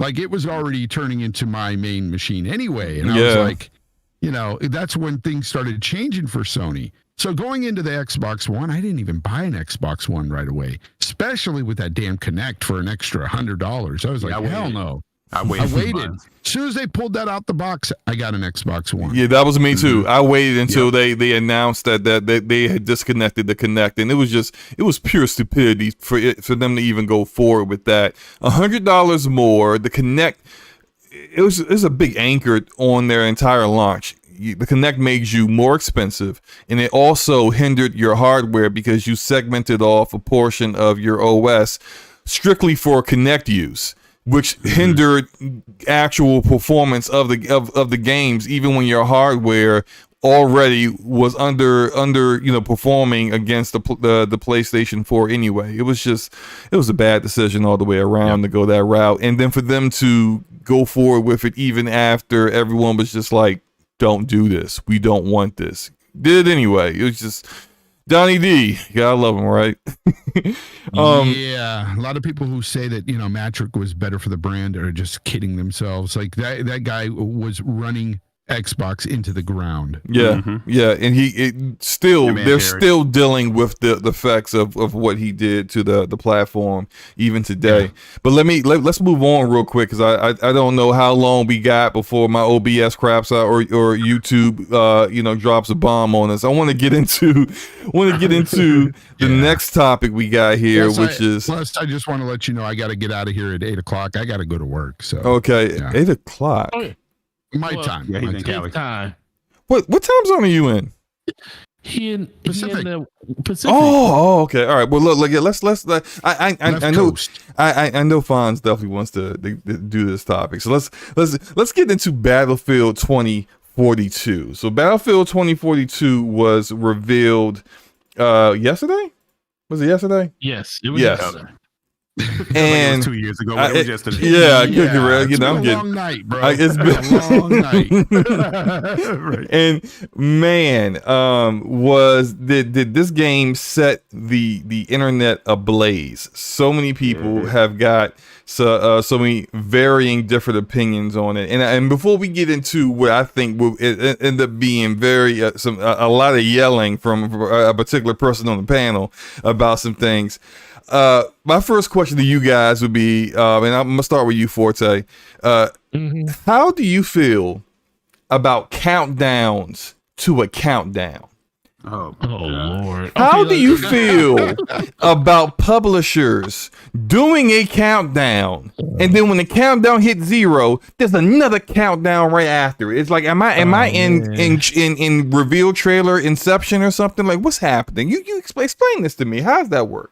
I can't explain it to you, man. I told you yesterday when we did that stream, I was like, look, for that to be only a trailer, for you to do a countdown to a freaking trailer that was only 3 minutes long, and your countdown was 66% longer than the actual trailer, I'm not down with that. And they just need to stop doing stuff like that. You know, Sony did it when they did their Horizon stream, and I was like, yo, we're about to see Horizon, and then all of a sudden it was a 5-hour countdown. At least they let you know that we were actually going to show you gameplay. Yep. And Battlefield didn't do that. I would have probably forgave it a little bit more if I would have seen some gameplay in it. Now, was I super upset at what I saw? No, because I'm a Battlefield fan, and that's all I really wanted to see, is what the next generation of Battlefield was going to bring. We still got to see what the gameplay is going to hold, but I'm intrigued and excited for what they actually show with the premise of what it could be. But those countdowns need to go, because there's more people out there that are upset about that than actually enjoyed it, because some people just checked out. It was like, okay, I'll just check this out later. Yeah, it's a time thing. It's disrespecting your time. Yeah, it was a waste of time, and that's the one thing. Like, it goes back to what Fonz was saying earlier about, you know, just show me the games. About, you know, I don't need all the theatrics. I don't need this. I don't need that. I don't need you to try to fill up an auditorium. I don't need you to fill up an auditorium and say, yo, I need all you guys to take your seat. We about to start this show in an hour. You know, Celine Dion is not walking out on that stage and performing, you know, her most famous song from Titanic. She ain't about to do that. We don't need this in our video game. So developers please stop doing this. It was stupid. It was dumb, and it really turned off a lot of people, honestly. But the game itself, fire. I love it. Can't wait to see more of it. All right, Eric, how do you feel about reveal trailers that are all CGI and not a millisecond of gameplay? How does that make you feel, man? The only time I'm okay with them in this day and age is if they're followed by gameplay. If you want to put that out there and lead into the hype, and then you're going right into showing some gameplay with it, okay, fine. But if you're only going with the CGI in this day and age, that doesn't do anything for us. You know, then when you say follow with gameplay, not gameplay 3 days later, but gameplay immediately. Presentation, like here's the hype trailer, because the trailer can get you hype. A CGI trailer can make you hype for something that you're looking forward to. Right. But what brings it home and sells it is a gameplay follow up, and too many don't do that. They think the CGI trailer is enough. Like that seemed to be okay in the 360 PS3 like era, or even prior to that, but you know, coming through the tail ends of, you know, Xbox One, PS4, like that's done. Like people, they need to be able to see what they're going to be putting their money into. Yeah, big facts. Yeah. Here we go. Fonz, yes. What's your opinion on the $70 price tag on a multiplayer only game? Well, sir, let me get some good stuff out first. I liked what I saw of the CGI trailer, just like, you know, my man Forte here. So I liked what I saw, and I was interested. I was like, man, look at that, wingsuits flying in the tornado. This is, oh man, this is going to be fun. Yeah, hype. This is going to be good. And as for the question you asked EJ about the situation with CGI trailers, I've said this numerous times. When you first announce a game, I don't mind a trailer, and that's it on a first announcement. But after that, if you're showing it a second time, you better come with gameplay. You have to, like, you know, like they're doing, you know, on the Microsoft stage. Apparently, they will show gameplay. That's awesome. But as I'm watching this, I'm all happy. I'm all smiles. I'm talking to people in the party chat with Miles Dampierre and a whole bunch of other people, Dealer and stuff. We're all just like having a good time. Yeah, this looks pretty cool. This is going to be fun. And then I read up later and I'm like, no campaign, multiplayer only, 7 maps. And I just had a fit, man. I said, you know, F you. And then they said $70 for next gen. And I'm like, here comes the next gen tax again, the greed tax, because that's what it is, plain and simple. There's no difference in the experience between this game played on, say, a PlayStation 4 Pro and a PC. You might have graphical upgrades here and there, but they don't cost a damn thing extra on PC. Why should they cost anything more on these consoles? I'm sorry. It's ridiculous at this point. It's becoming a new trend now. They really want to just up the price of all games to $70, it seems. Everybody's chomping at the bit for this, I guess publishers are, and it's really not necessary. It's not necessary, not needed. I don't find this trend to be something that I'm not willing to spend the $70. I'm just not. And I'm not telling other people don't do it. Mm-hmm. I'm just giving you my opinion. Like, I will not. And a lot of people are like, yeah, sure, you're going to be playing that Ratchet and Clank and blah, blah. No, I am waiting for sales. I will be playing all these games, but I'm waiting for sales. I don't care if it takes 6 months. I have conviction with this stuff. I really hate to see us consumers get screwed like this. These publishers, because that's who it is. Everybody's like, oh, these developers, these hardworking developers, they deserve this. I'm like, they're not getting the $10, you idiots. This doesn't go to the developers. They already got paid to make the game. The price set here is by the publishers, and the publishers' execs are getting that $10. It ain't going to no development team. If it was, I would feel better about it. I would be like, okay, I understand. Developers work hard. No, it's going to the publishers. We see what they make. Freaking EA's last quarter. Billions of dollars, billions, record-breaking profits. And that's what's crazy. You look at all the big publishing companies, it's not just more revenue year after year. It's record-breaking revenue year after year. There's a trend here, and that's at $60 price points. And now we're talking about an extra $10 for a game that might come out buggy or broken. I'm sorry, because that's what we've been getting lately. Buggy and broken games. It's a Frostbite engine game. Yeah, I know I had to say this. It's a Frostbite game, so it's going to launch buggy and broken because of course. That's the Frostbite template. Later, they'll finally fix it with a patch, but by that time it'll be $10 cheaper anyway. So why not wait? Like, these games coming out at launch. Look, I'm sorry. I've talked to Chris Grinnell, who was a developer for Sony at one time. I've talked to other developers, and what it comes down to is these greedy effing publishers. Like, they are the ones that push these devs to get this game out now. It's not the developers wanting to put out a bad product. They don't want to be looked at in a bad light. They want their game to shine. But the freaking greedy publishers are the one that does this to these guys. And it's sad. It's sad because they're not getting that extra $10. So for people that defend it by saying that, please stop. Like, I don't care if you spend your money. I don't care if you spend $70 on a game. I'm not pocket watching, except for my own wallet. Like, I'm definitely not going to spend $70 on a game. It's not worth it. It's not justifiable.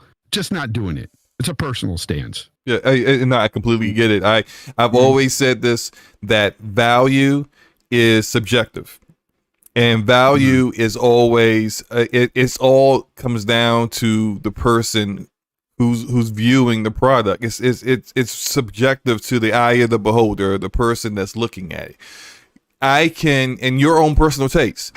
And by the way, first of all, Magnificent Black says, Fonz is a casual. I don't expect him to spend money on his hobby. Sir, I own 2 Switches, an Xbox Series X, PlayStation 5, countless freaking games. I own so many consoles in this house. Like, screw you. Like, I'm definitely not somebody who doesn't spend money on this hobby. I've got a lot of money in this freaking hobby. Yeah, you're right. No one who games as much as we do, who does these podcasts and always talking about games, playing games. Nobody's a casual. Black, that's not Fonz. Fonz is not casual. Casual doesn't even that part doesn't even affect me. Like, you call me a casual, fine, I don't care. But it's the part where you say I'm not going to spend money in this hobby. That's ridiculous, because basically you're saying I'm not going to spend $70 on a game. And you're right, I'm not going to spend $70 on a game, but I'll spend $60. For this game, though, I wouldn't even spend $60. And I'll tell you why. Multiplayer only. Sorry, but getting rid of the campaign is a huge part of this game. For me, anyway. Like, Battlefields, Call of Duties, I played the campaigns. I enjoy the campaigns. Without those, you're not going to get $60 from me, let alone 70.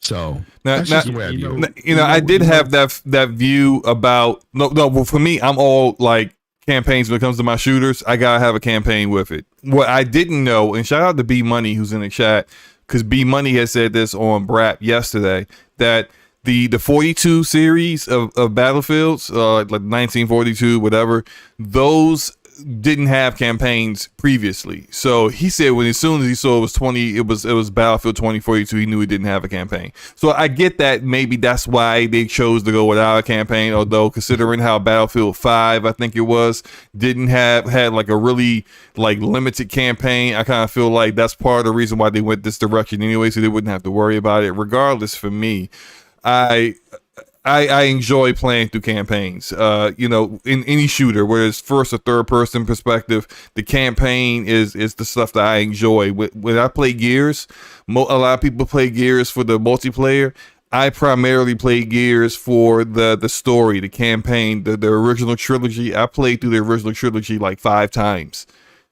Gears of War 3 is my favorite Gears of War because I read the books and the campaign incorporated a lot of the characters from the books in the campaign. I love that. So for me, campaigns are where it's at. My interest in this game dropped significantly when it was announced there's no campaign, because now it's like my only interest in the game now is to play the game with people that are interested in playing the game, and that's it. I won't play this game by myself. It's not a game that, like, Battlefield is not the gameplay isn't something that I care that much about.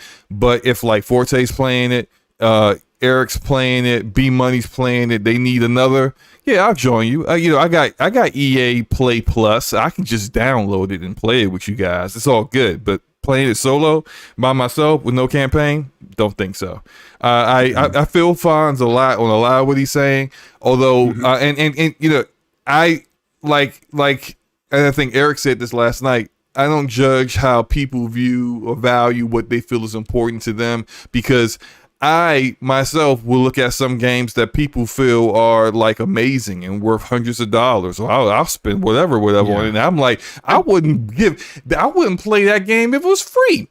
So I'm not going to spend any money on it, right? Exactly. You can't put a value on something for somebody else, right? It's different for everybody, and that's why I come out front and I say that. I say, look, this is just for me, and then let me tell you why. And I still get negative responses, like you see from Magnificent Black. Oh, it's casual because he doesn't want to spend the money. It's like, dude, I'm not even attacking you if you want to buy this game. Like, go ahead and do it. Like, nobody's saying stop here. But people still feel some kind of way if somebody speaks up on any of this stuff. And what I'm saying is factual and true about the money situation. All you have to do is look up the annual reports. I mean, it's simple to see, and talk to a developer. They'll tell you straight up what happens.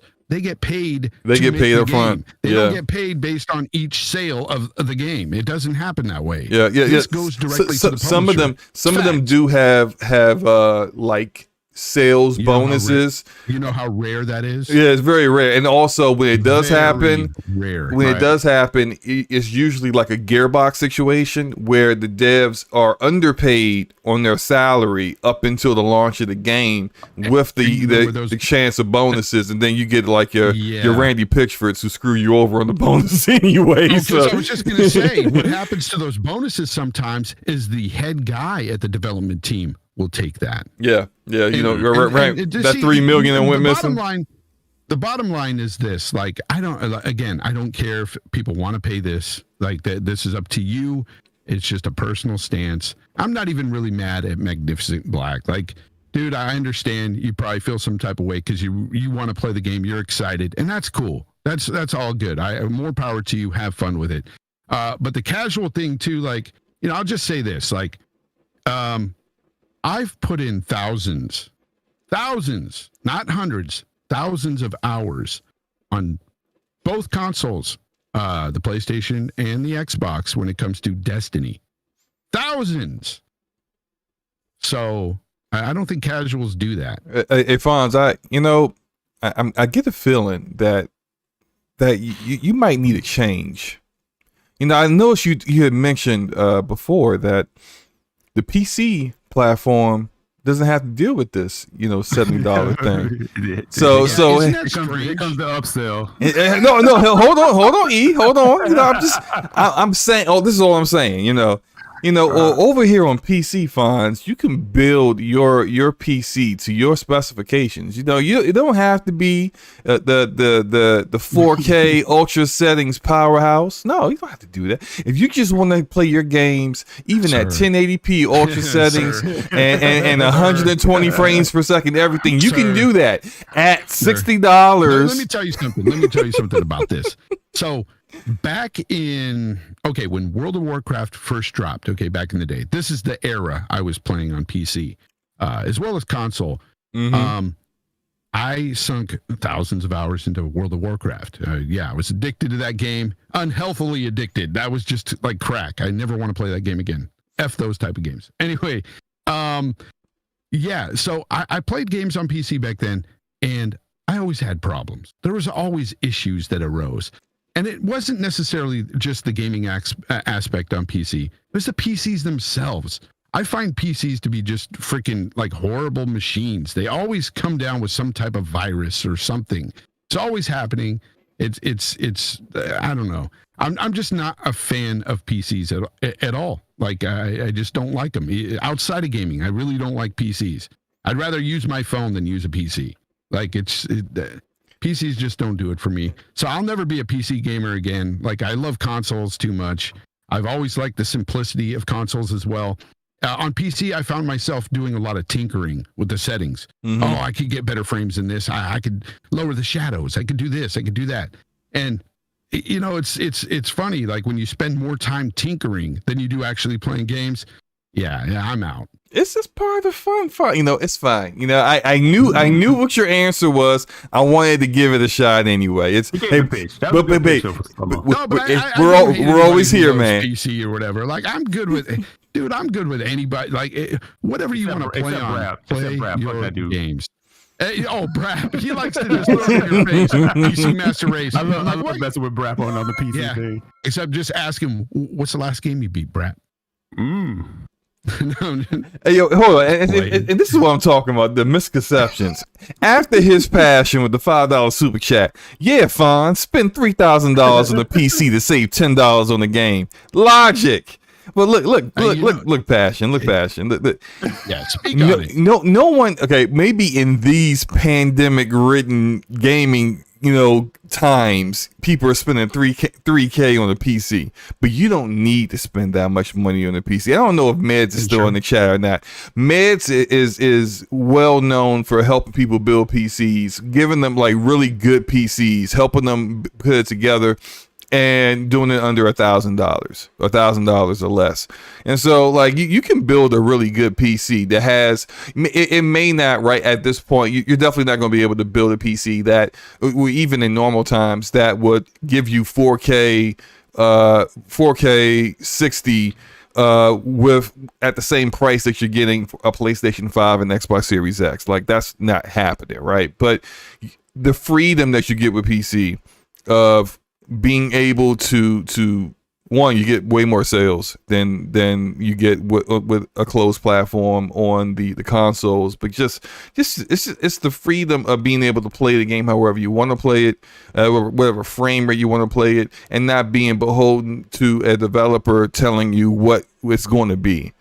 Oh, well, you're only getting 30 frames per second because that's just what you said. Agree with this, SloMo. I mean, you look at even the PlayStation 5 and the Xbox Series X; they're really good machines. For they are the price. Yeah, they are. They are, and they are very good for their price. Like PlayStation 5, I'm completely satisfied with what it does for me. I don't have a Series X. I did get a Series S to kind of deal with the situations where there's no crossplay. And I want to play with people that are on Xbox. It should be here, I think, sometime this weekend.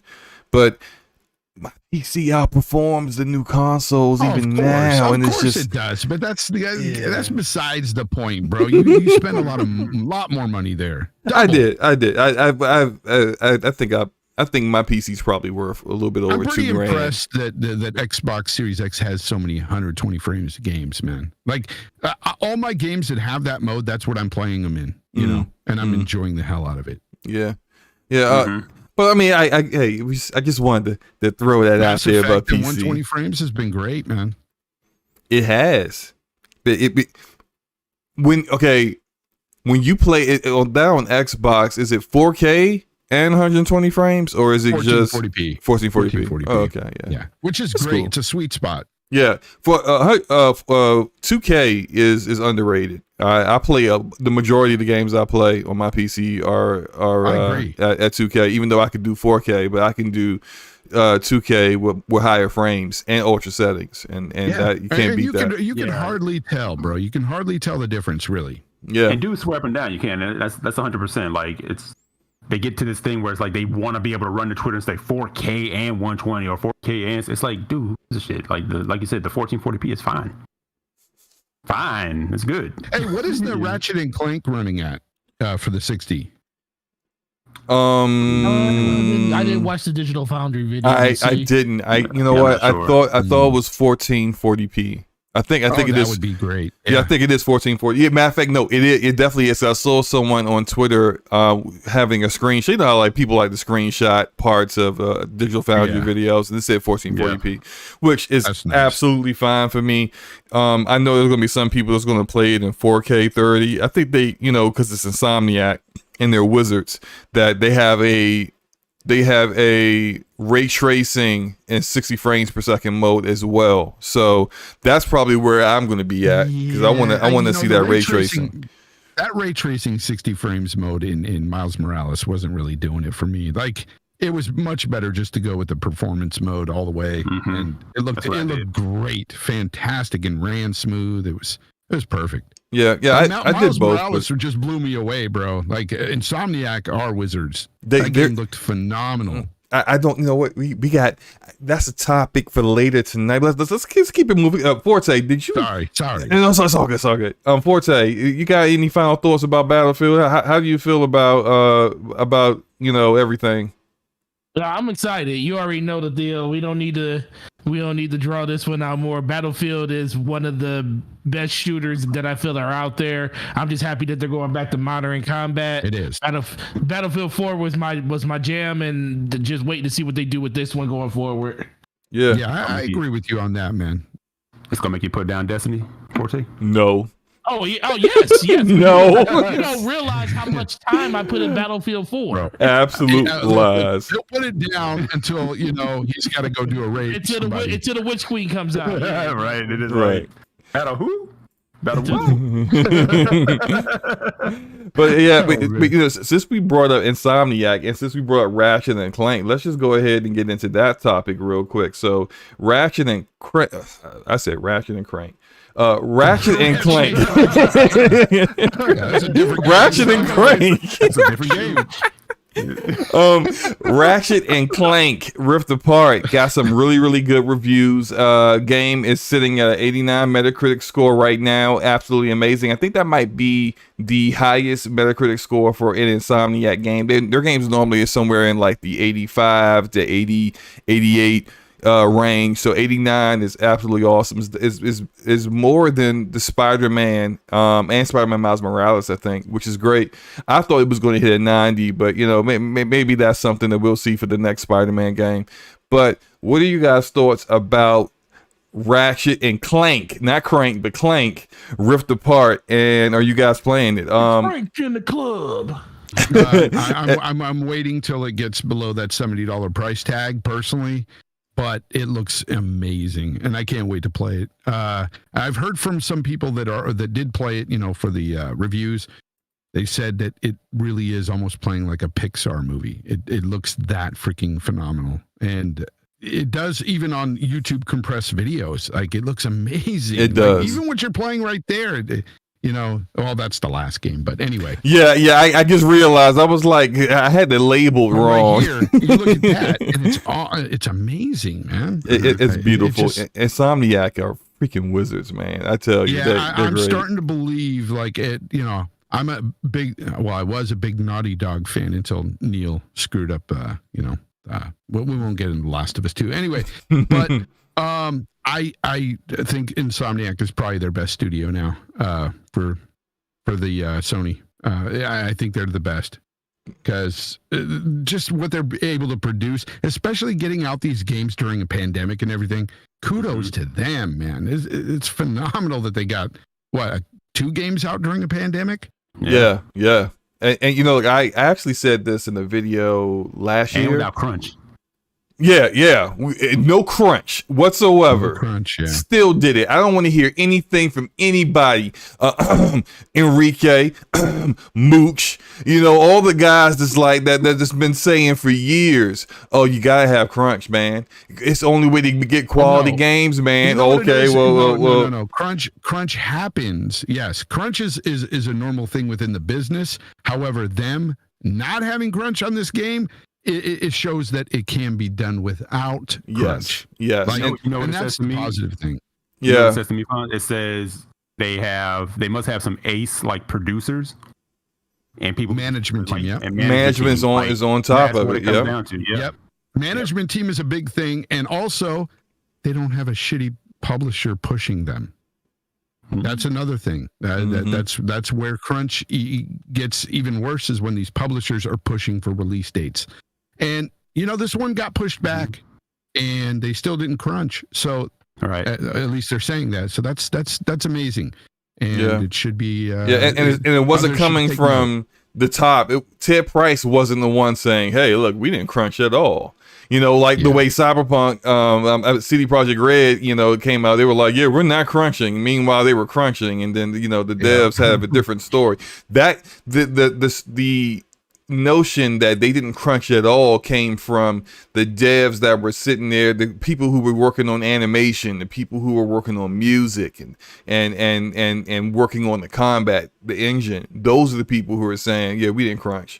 I did 40-hour weeks. I may have had to stay late a couple times, but for the most part, no crunch. And I actually was with Slackrow, a shout out to him and his podcast. He had a podcast yesterday that I joined, and one of his panel members is a guy goes by the name Agent Deli. He's an ex-developer, used to work for Ubisoft, and we were talking about that, and he was talking about how he averaged about anywhere between 70 to 80-hour work weeks working on the games he worked for at Ubisoft, and there were other people, and he wasn't even like anywhere near the top. There were other people there who were working like 90 hours, and especially when you get closer to, you just increase that by another like 10-15 hours as you get closer to launch, and it's rough. And something that I had read about basically productivity is that anything after 65 hours, you become less productive. Yeah. And less productive means that you make more mistakes. And when you're making more mistakes, and then now you gotta go bug test the game, the more mistakes you make, that means more people have to go fix these mistakes, which means that's more crunching. There's more. It's a cycle. It's like you're doing, like, you having your workers work that way is only increasing the chances that you're going to have to end up doing more crunch later on to fix the mistakes that you were making because you were working too many hours. And rest is something that is 100% necessary. And it's bad management that these people seem to think otherwise. Now, Victor Allison, shout out to him in the chat, said that David Jaffe says that's a lie. They definitely crunched. I don't know. Look, I'm not going to call David Jaffe a liar. I don't know where David's getting his information from. David doesn't work in development no more. And I kind of feel like, although I respect his opinion, Jaffe's part of the old guard dudes that just feel like you got to crunch. And so unless he's got some hard evidence that someone at Insomniac said, nah, man, we was crunching, they out here lying, then I'm going to believe the actual developers that worked on the game who said that over David Jaffe, who didn't have a hand in any part of the development of the game. That's just me. Forte. Yo. What's going on? I know you already said before that you definitely gonna play Ratchet. Yep. How do you feel about this game? How do you feel about the reviews and everything, and Insomniac in general? Well, I gave it. When we talked about it on Brap, I gave it a 87. So it's even doing better than I thought it was going to do. I think in general, the thing about, I've always been a sucker for like the Pixar style type games and stuff. So the fact that it's just taking me so long to even get into the original ones is kind of a shame. But overall, I like that they have new characters. They're introducing new characters and stuff to the game. And I just want to have something on the PlayStation that really takes advantage of what we bought this system for. I think that's kind of what everybody kind of wants. Even when it comes to the Xbox Series X, I think we just want to be able to say we bought these systems. We're actually going to play games that really take advantage of these games. And this is going to be the first one that truly does it. And anybody that really has a PS5 should definitely give this game a try. Even if it's a game that's not right up your alley, at least you know it's a game that's going to take advantage of that system. You never know. It might turn into a game that you absolutely love and you'll start falling in love with that franchise. And I just like the comedic humor and stuff that these games have and stuff too. So I'm 100% invested. Like I said, I'm putting Final Fantasy to the side until I actually get a chance to beat this. The game isn't that long. I hear it's like anywhere from 12 to 14 hours at most. I mean, that seems about 4 hours. I'm about like, wait, what? Yeah, 12 to 14 hours. So 4 hours. That's fine. Yeah, no. If it was 4 hours, I always say if it's over 10 hours with a campaign, I'm good with that. Yeah. So I'm 100% ready for this game to come out, man. And I was contemplating should I just buy it on my system or should I like wait till I could get the copy from work and stuff? And I was like, yeah. I just went ahead and just bought the digital copy because it's going to be a game that I'm not going to kind of get rid of. Yeah. So E, and y'all already know my opinion on this. I did a video about what I'm about to ask you. Does this kind of prove that Insomniac is PlayStation's best first party developer? In my opinion, yeah. And I think we got into that a little bit last night, right? I was like, to me, we went to the sports analogies and I said, they're going to get you a third down. Like you get them the ball, they're going to get you that yak. They're going to get you that third down. Whereas, your Naughty Dog, they're going to go downfield. You're going to throw it long. They'll jump up and get it, but it's going long, right? Right. So you need that person that does that yak. And these dudes have put this PS5 and put Sony on their shoulders to lead into this generation. I agree. Or you're going to give it to on fourth down at the goal line of the Super Bowl line. Every time. Yep. And they'll get you them yards. What you don't do, Forte, is throw a short slant to the shout out to Pete Carroll. Shout out to Pete Carroll. Us Patriot fans were in love when that happened. I dolphin. You know what? It's that bad. Like what the hell? What just happened? Let's go. I think Ratchet and Miles Morales were the only two games that I wanted to play on the PlayStation 5 so far this gen. And so it's all on Insomniac right now. Yeah. They're really carrying Sony this gen. Yeah, 100%. So imagine like they're doing this lifting at the start. Where are we at with them in about 2 or 3 years? Oh my God. Can you imagine? Yeah. When these consoles start hitting their stride graphically and performance wise, it's going to be amazing what they can do.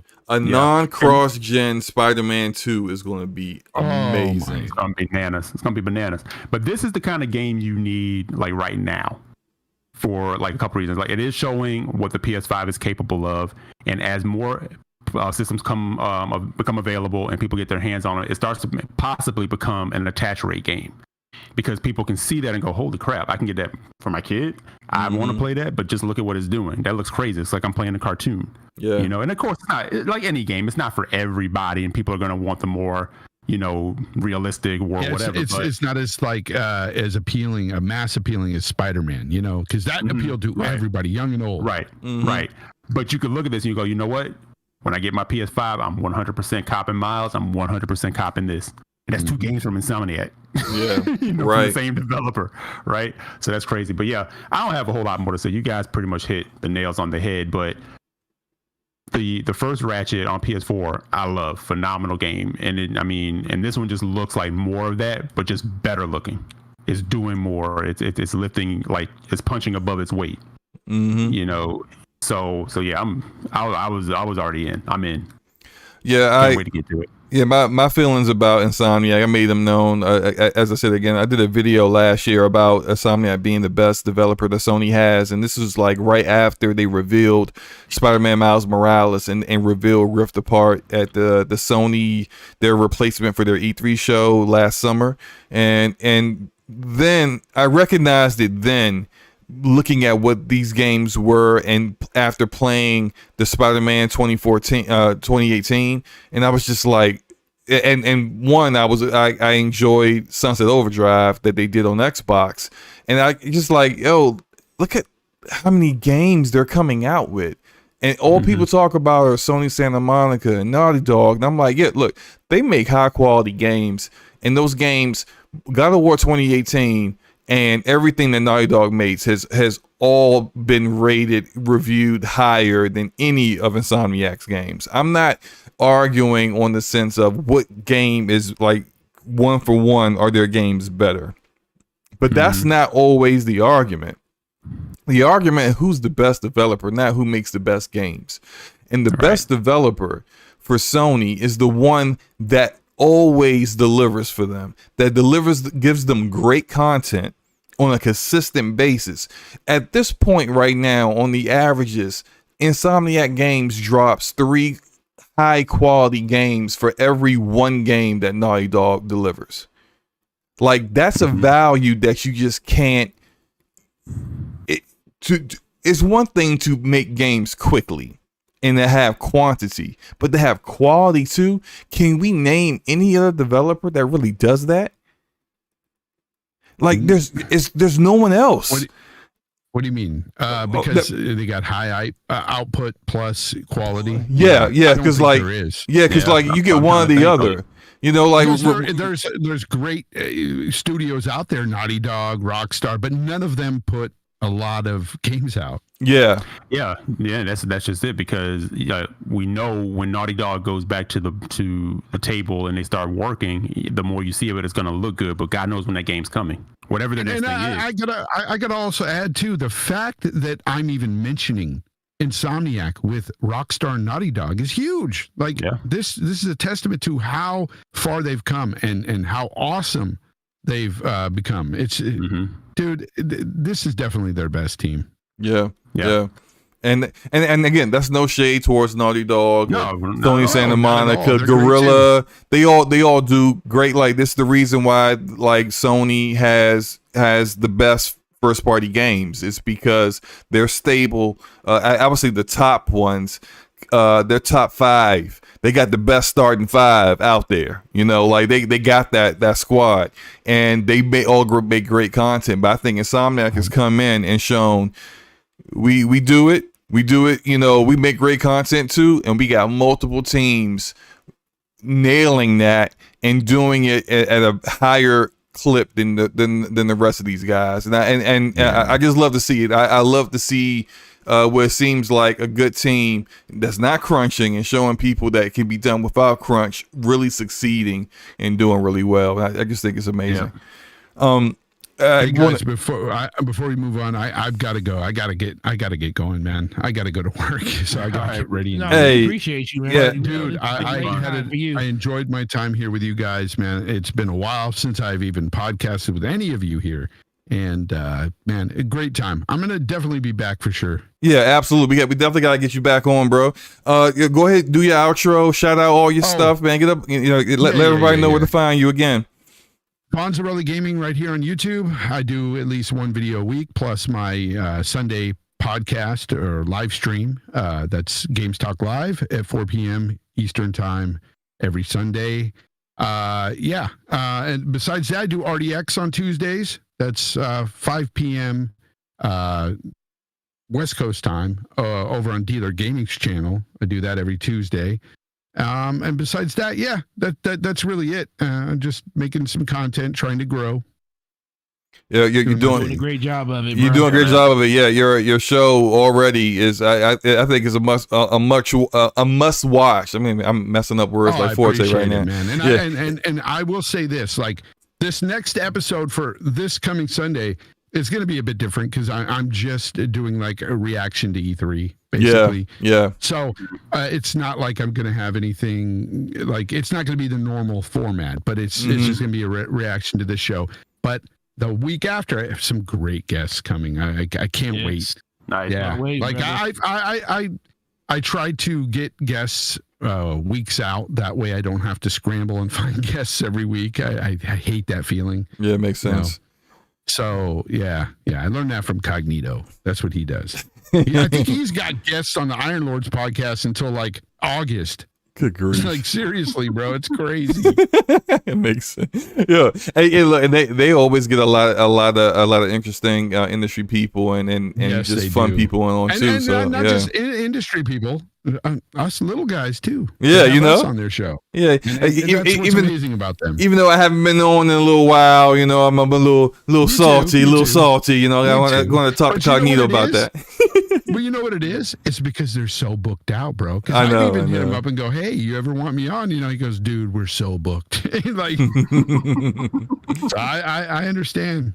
I understand. They're doing things, man. They're moving up. Yeah, absolutely. I'm loving it, bro. I love to see that because those guys deserve everything they get, bro. Yeah, hey, absolutely. Shout out to them. ACG and Maddie saying like when they're impressed by the fact that you've gotten these guests, and they're like, "You've had more guests than we've had." Yeah, it's amazing. That's a big I love to see everybody in this community just help lift each other. You know, that's seriously what it's about. I want to see you guys grow here, DPS. Brap, everybody needs to just lift each other up. Like this is what's needed in the community. Big facts. We need to support each other because we're all we've got, bro. Like this is it, man. Like I mean, back in the day, it was all about couch co-op.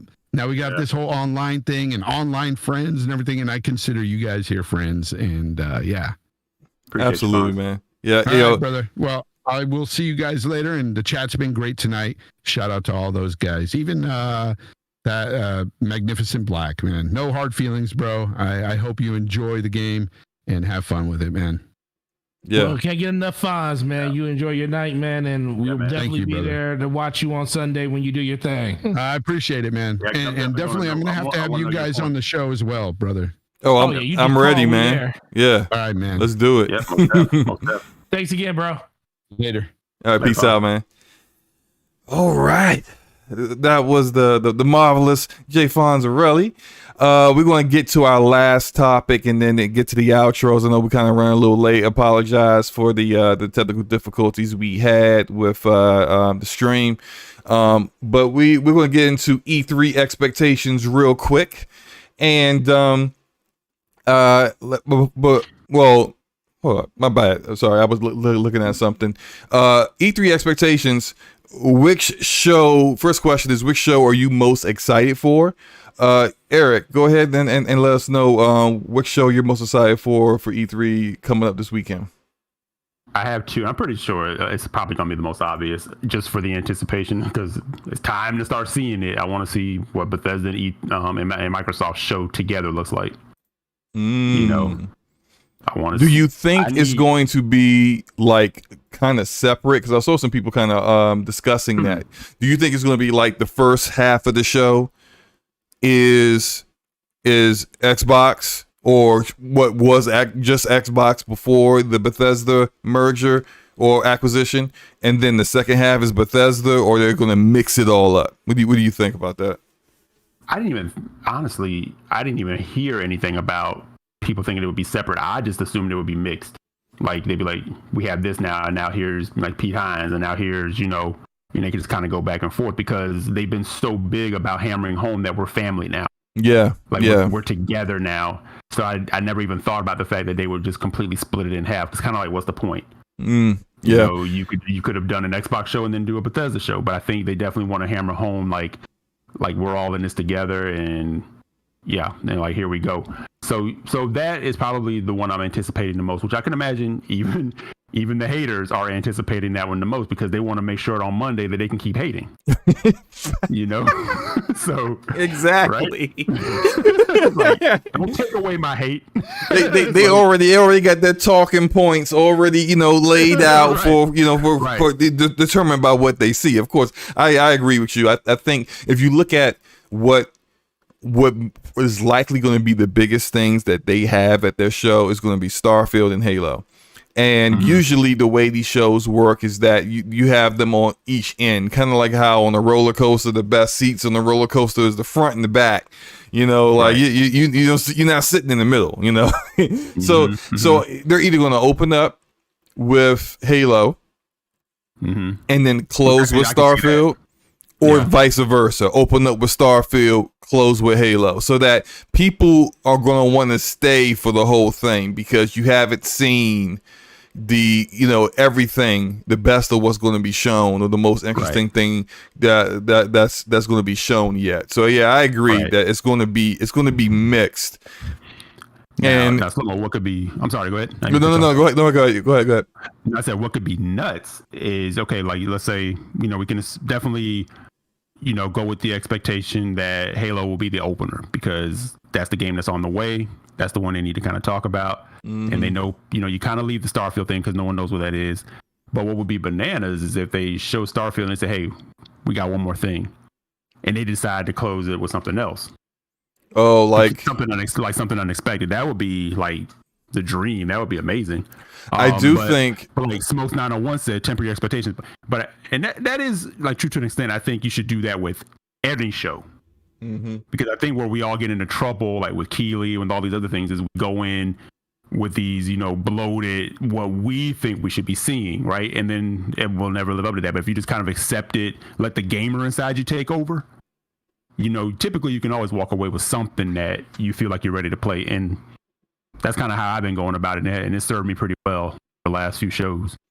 Yeah, that makes a lot of sense. I agree with that. Forte, what are you most excited? Which show are you most excited for? Xbox, of course, because they're the ones that everybody. That's the one that I've been committed to for the longest and stuff, and it just comes down to just really wanting to see what they have to show. This brand new generation, 23 studios. We know we're not going to see all of the games, but I'm very intrigued to see exactly what we're going to see. Compulsion. Oh yeah, I think we'll definitely see Compulsion. That's my dark horse. That's your dark horse, yeah. Yep. And it just I want to see the narrative kind of change. A lot of people look down on Xbox just because they don't have great content for people to dive into. But I've been playing a couple of games. Like I started playing Gears 5, and I'm like, Gears 5 is actually really good, but it's got the stink of the fact that it's part of the Halo Gears and Forza song and everything. And they just need something new. So I'm just looking forward to seeing what's new from them. And then I'm also looking forward to what Nintendo has to show because I'm ready to get this new Switch Pro. I'm waiting for the new Zelda Breath of the Wild to come out. I need them to finally talk about Metroid. And, once they start, I think a lot of stuff is hinged to them talking about and releasing something about this system. And then once they do that, I think the floodgate's going to open with Nintendo when it comes to all the stuff they're going to announce. So, I will say Xbox first, Nintendo second, and then honestly, I just want to be surprised from everything else. Battlefield was probably the biggest game outside of Halo that I was looking forward to, and we're going to see some more of that. I just want to be surprised at this point. I really don't have any silly high expectations about what we're going to see at E3 because a lot of stuff has been real tight-lipped, and that's actually a first for E3 in a long time. It's a good thing, yeah, because it's a good thing. So that's what I'm kind of looking forward to see. What are they going to surprise us with? And I'm hoping, like SloMo talked about this yesterday. I'm hoping that a lot of smoke and mirrors is going on, and they're not really. They're kind of throwing out signals saying that this isn't going to be there and that's not going to be there. Because I think they want to have some type of manufacturer surprise element to the show. I'm not going to really say that's what they are going to do, but it would be nice to actually see that actually happen for a change. Well, I told you, I stand by. I maintain if we can get to Sunday morning without, and no shade to them, without Phil or Aaron doing a hype tweet. Oh yeah, dog. We might be good. But I didn't name Nintendo Forte only for the fact that I'm hoping what you're saying is true. But anytime you bet on Nintendo, they go completely the opposite. They go a completely different direction. Every time. But I want everything that you said, and then I just feel like we'll never get any of it. Yeah, you might be right about that. So yeah, but I did have a second one though. Before you go slow mo, and that was Devolver Digital. I always look forward. Oh yeah, they're always hilarious. They always come out of left field and they always deliver. That's the one show that always delivers because you know what they expect every time, and they nail it every single time. It's hilarious, and then even though their games may not be your cup of tea or they may not, they do a lot of indie stuff that they publish, but it's always at least one game you'd be like, oh, all right. I'll play that. Like you always, there's always that one game that you were like, well, damn, I'm glad I watched this. You know, even though it was funny, that one game, I want that game. I'm gonna play that when that comes out. Like they always nail that, and I think that's always pretty awesome from them. For me, of course, it's the Xbox Bethesda show. I just want to see what they got in store. I got a feeling they do have a surprise, at least one in store. My idea is that it's the Arcane Austin Studios game that they've been working on for a little while. They haven't come out with a game since they did Prey, and they've been working on a game since then. And I think that it's about ready to be shown. And I think that's the game that's supposed to be Project Omen that has like vampires in it. So I kind of want to. Yeah, I know. Like I'm not the biggest fan of Arcane, but I always say is I always appreciate how innovative they are and how willing they are to go outside the box and not just do the mundane thing that's safe. And I do like sometimes that works and sometimes that doesn't. But I like the fact that they are willing to take those risks, and that's why I'm so interested in seeing what they have in store. I do think that it's going to be a show of games because the stuff that they did in their private presser or private conference call, whatever they did with the press today, was something that they would normally have a segment of one of the executives coming out on stage and actually saying to us. And that takes up time. And I think they realized that when you now have Bethesda, and Bethesda didn't do a show last year, so they got a lot to show. They got a lot to talk about. You know, maybe they're going to show some more technology or something. Who knows, right?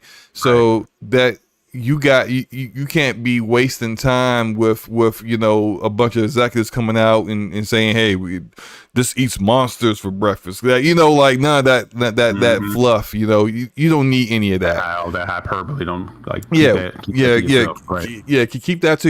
it off the show. Make the show about games. And I think that's what we're going to see. Now, whether those games are going to be impressive or not remains to be seen. I think that we're going to get a lot of what I don't like to see at shows, which is a ton of CG trailers, very little gameplay. We're going to see gameplay from Halo Infinite, but not the gameplay I really want to see. I'm going to play the multiplayer regardless. I want to see the campaign, and I think that same here. 100%. Yeah, that's not going to be there. But then if the campaign, if the multiplayer really looks good and it really hits, then hey. That's a W regardless, because the campaign looks good, and then we'll see more of the game. They got the time from now until whenever the game comes out later this year to show us more. So yeah, that's the show I'm most excited for. Now I know both of you guys kind of got into your predictions already. That was my next question, and I kind of got into the predictions as well. But another question I would have is, who do you think is going to have, because we always see this, who's going to have the worst show? The worst show. Before we dive in it, I have one question for Racer. Did Phil say that unsolicited, or did he answer a fan? Because usually when fans say, Phil, how are things looking? And I always expect, what do you expect them to say? It's awful. We did a run through all my sick days. We did a run through last night. It was terrible. It's a little rough. We're coming in hot. Like he never said stuff like that. I'm curious. If it was off of a fan question, I can understand him saying that. But if it's the unsolicited one, that's the one I always look for. If it's not the unsolicited one, then we might be good. Yeah. So go ahead, Slomo. I haven't seen and shout out to Aaron Greenberg, but I haven't seen Aaron Greenberg do his PR thing. Usually when I see Aaron do that, I feel like Aaron is overcompensating. Yeah. And it's not going to be that good. But they seem. Last time I remember them being very quiet and very low key, and a lot of the usual suspects out there, the leakers were all like, "Oh, it's gonna be awful." I haven't heard anything. And then the show came out. That's the show where they first revealed Halo. That's the show where they came out and was like, we acquired 5 studios. That's the show that people actually, the last show that people of theirs that people actually liked. I do also kind of feel like they might have a studio acquisition to name as well. We'll see what happens, but I think they are too. Oh, okay. Yeah. I think Avalanche is gonna be. Avalanche is gonna get picked up. Who's wait a minute? Who's Avalanche again? I can't remember. Talking about the ones who did Mad Max. Yeah. Or the Just Cause him Mad Max. Just rip. Why Avalanche? I don't know. They just had it just seems like what was the last game they just released? Then they worked on Rage, didn't they? Did they? No. Rage was. Rage. Let me just double check that. I think because Rage was made by. It's a Bethesda studio, it was Bethesda, but I think Avalanche helped them with some that's what I think. They made Generation Zero, which is a game that I have. I think I got that through PS Plus, but I haven't played it yet. There's 2 Avalanche studios named one's like Avalanche Games and one's Avalanche Studios or something like that, I believe. That might be what it is. I think it is. Okay, Avalanche Studios is the one that did the Just Cause series, Mad Max. Okay. I don't know about Avalanche Games. Let me go look up Avalanche Games. Right.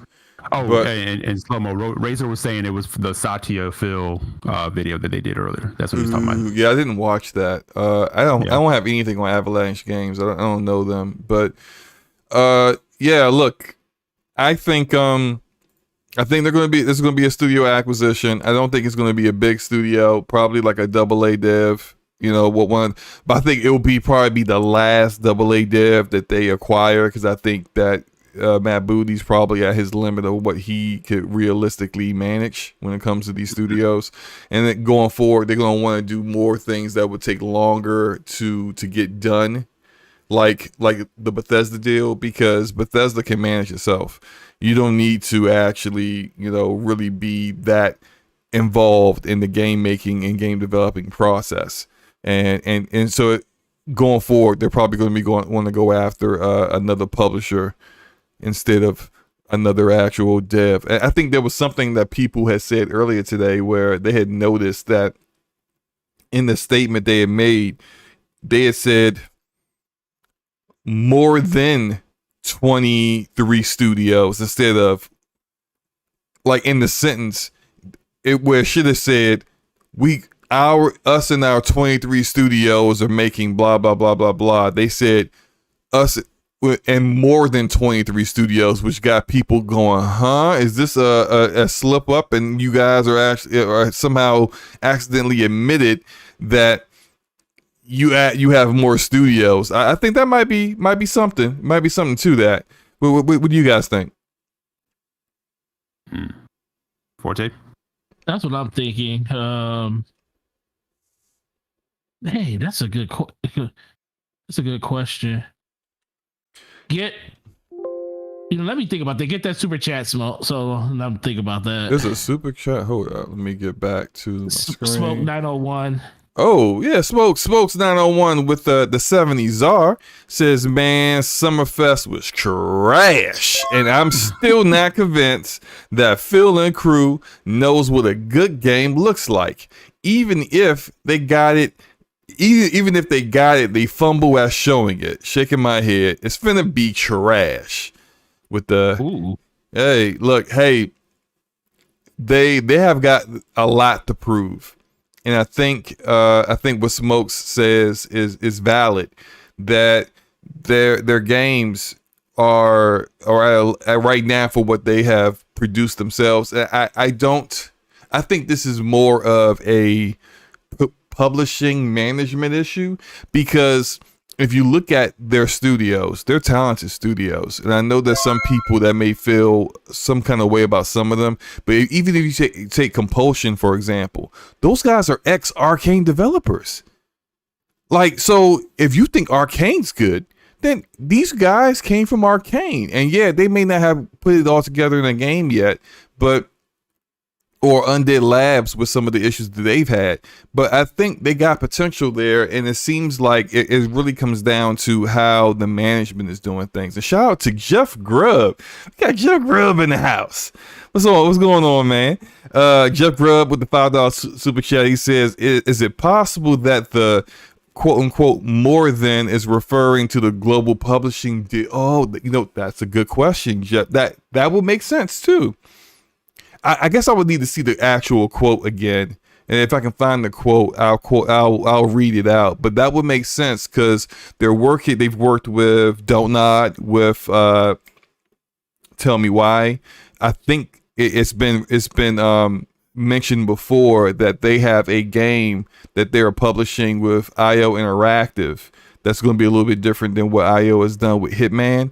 And so, yeah, that would make a lot of sense if it turns out it's not really a developer that they've acquired, that they just slipped up and said, more than 23, that they were really referring to the countless developers that are independent that they're working with through publishing. Eric, what do you think about that?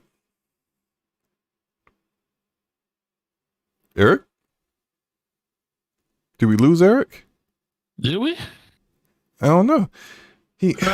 What was the question, Saul? What do you think about Jeff's question about the more than referring to global publishing deals instead of it actually referring to? Sorry about that, guys. Oh, no, you good. Sorry about that. Okay, go ahead.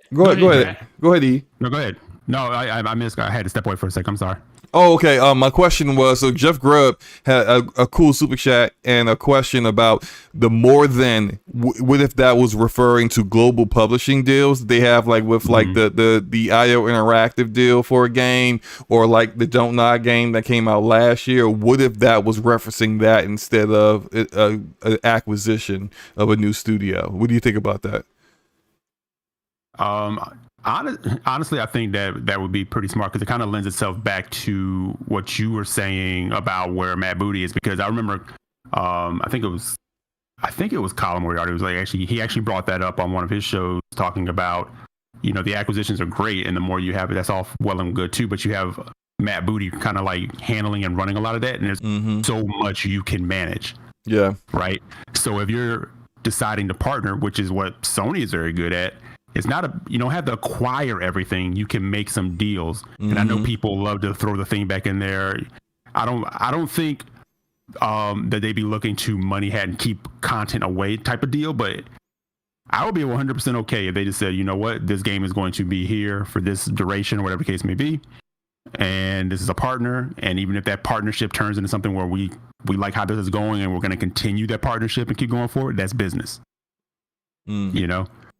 So I think that's actually, I'm with Jeff on that. Like, what if it means that? I could see that. I think that actually would be smart. Yeah, I think so too. I think that might actually end up being the case. Although they really could do a acquisition too and show that, but who knows? Who knows? I think I'm not one of those people who are like I tune in for the acquisitions or like oh wow they got this. Like I don't care who you acquire. It becomes a number thing in the bubble. Like dudes just want to be able to say it. It's like you did not care about this studio. It still irks me that like when they acquired Ninja Theory, dudes were like, oh, they're pretty solid. They've done. I'm like, oh my god. I'm like, this has been amazing for a long time. This is just a good thing because they were almost extinct. Right. Yeah. But it's like, but all of a sudden now everything that they did was fire. It's like, where were you? They were almost extinct because nobody thought they were fire.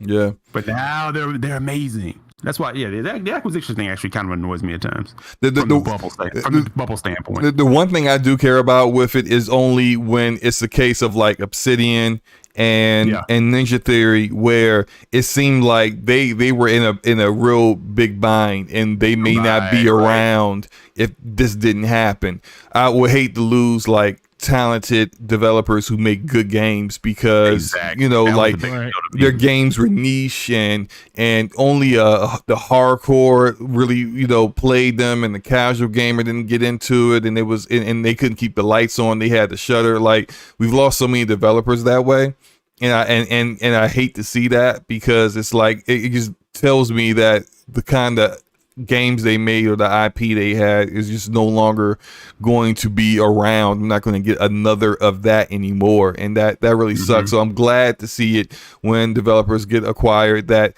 really needed to have that financial backbone to allow them to be as creative as they want to be. Like Double Fine, Double Fine. Exactly. They're another one who I'm like, yo, save them. They got a lot of talent. Yeah, and Psychonauts 2 is probably going to be a sleeper later this year that people are most anticipated games. Yeah, look, if you're going to play Ratchet and Clank, I was about to call it Ratchet and Crank again. Crank it up. If you like that name, SloMo. Yeah, that call you in. Call you in to name names now.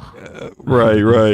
If you're gonna play that, then you might and enjoy it. You're probably gonna enjoy Psychonauts too. So that's something to look out for.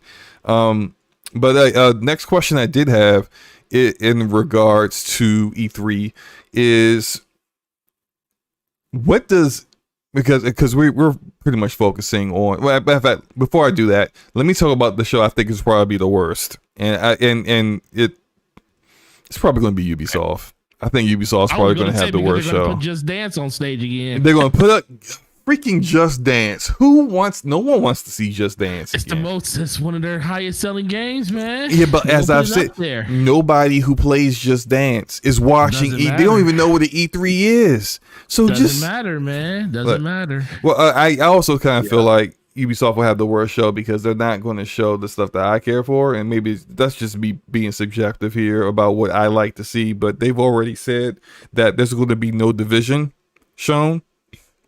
Yeah. So the content they're doing for Division 2 later this year is not going to be there.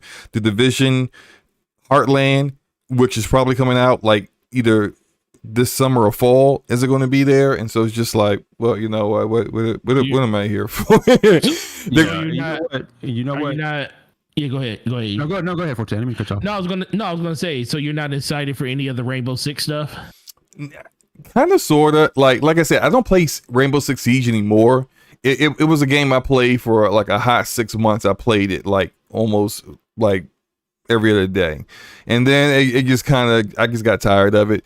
Although the content that they are talking about, that this Rainbow, what is it? Rainbow Six, it's not Resistance. It's not Patriot anymore. I forgot the name. Quarantine. There we go. Rainbow Six Quarantine.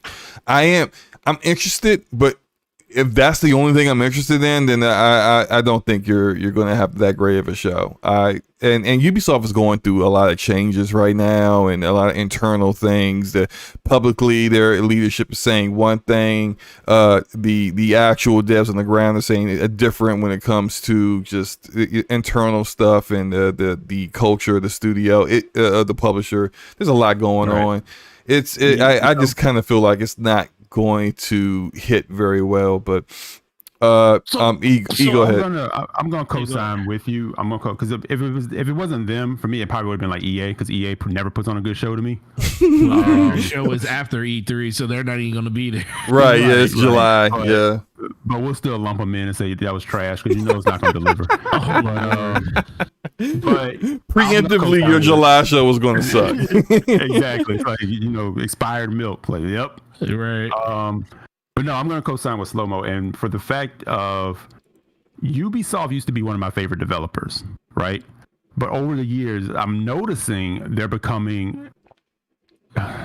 not a developer that I care as much about as I once did, because most of their games have the formula, and if they can't use the formula, they're not interested, right? And even as much as I enjoyed Immortals, it was still, by the time I was done playing, I was like, yo, just let me go. Let me out. you know, and that's how I started to feel about like all their games. Like I saw today they had Wario advertised the Assassin's Creed bundle, and it was like Origins, Odyssey, and Valhalla in one bundle. I'm like, who the hell is buying that shit? That game will net. Might as well call that the "We'll see you when you're 60" bundle. Right? Nothing about that was desirable to me, because I've heard more people say that they overall they were okay with Valhalla, but Valhalla would not let them go. Like they were 60 hours in. Let you go, yeah. Yeah, they were 60 hours in and hadn't even finished the campaign portion yet. And I'm like, that's ridiculous. You know, I get it. It's like, but they want to keep you in there because when you go to the title screen, there's like, buy this DLC, buy that DLC, you know, do this, you can level up, you can. So that I get it. I understand what they're doing, but at the same time, I'm like, I don't give a shit anymore.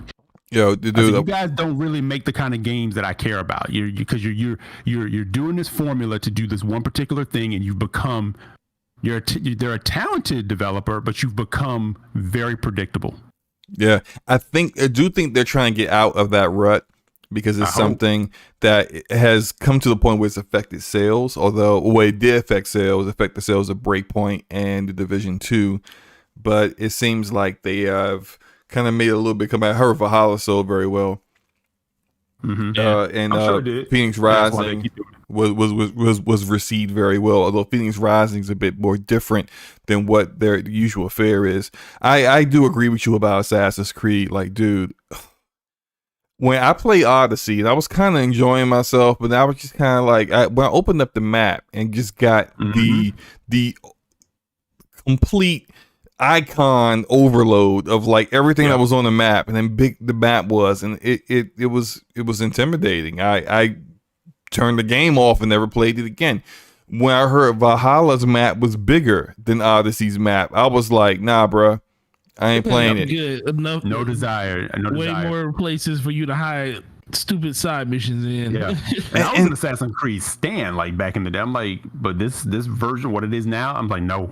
Sorry, there's just too many games that have my interest that I want to go play to spend this much time with you. And my game time is limited. It's just the reality of my life right now. It's like, you know, got a 6-year-old, you know, you got to work at everything else. You know, I don't want to be beholden to this one particular game. And that's fine if people do. I'm not knocking those games. They're popular. They sell for a reason. But when you're seeing more and more people kind of saying like, I like what Valhalla was trying to do, but damn.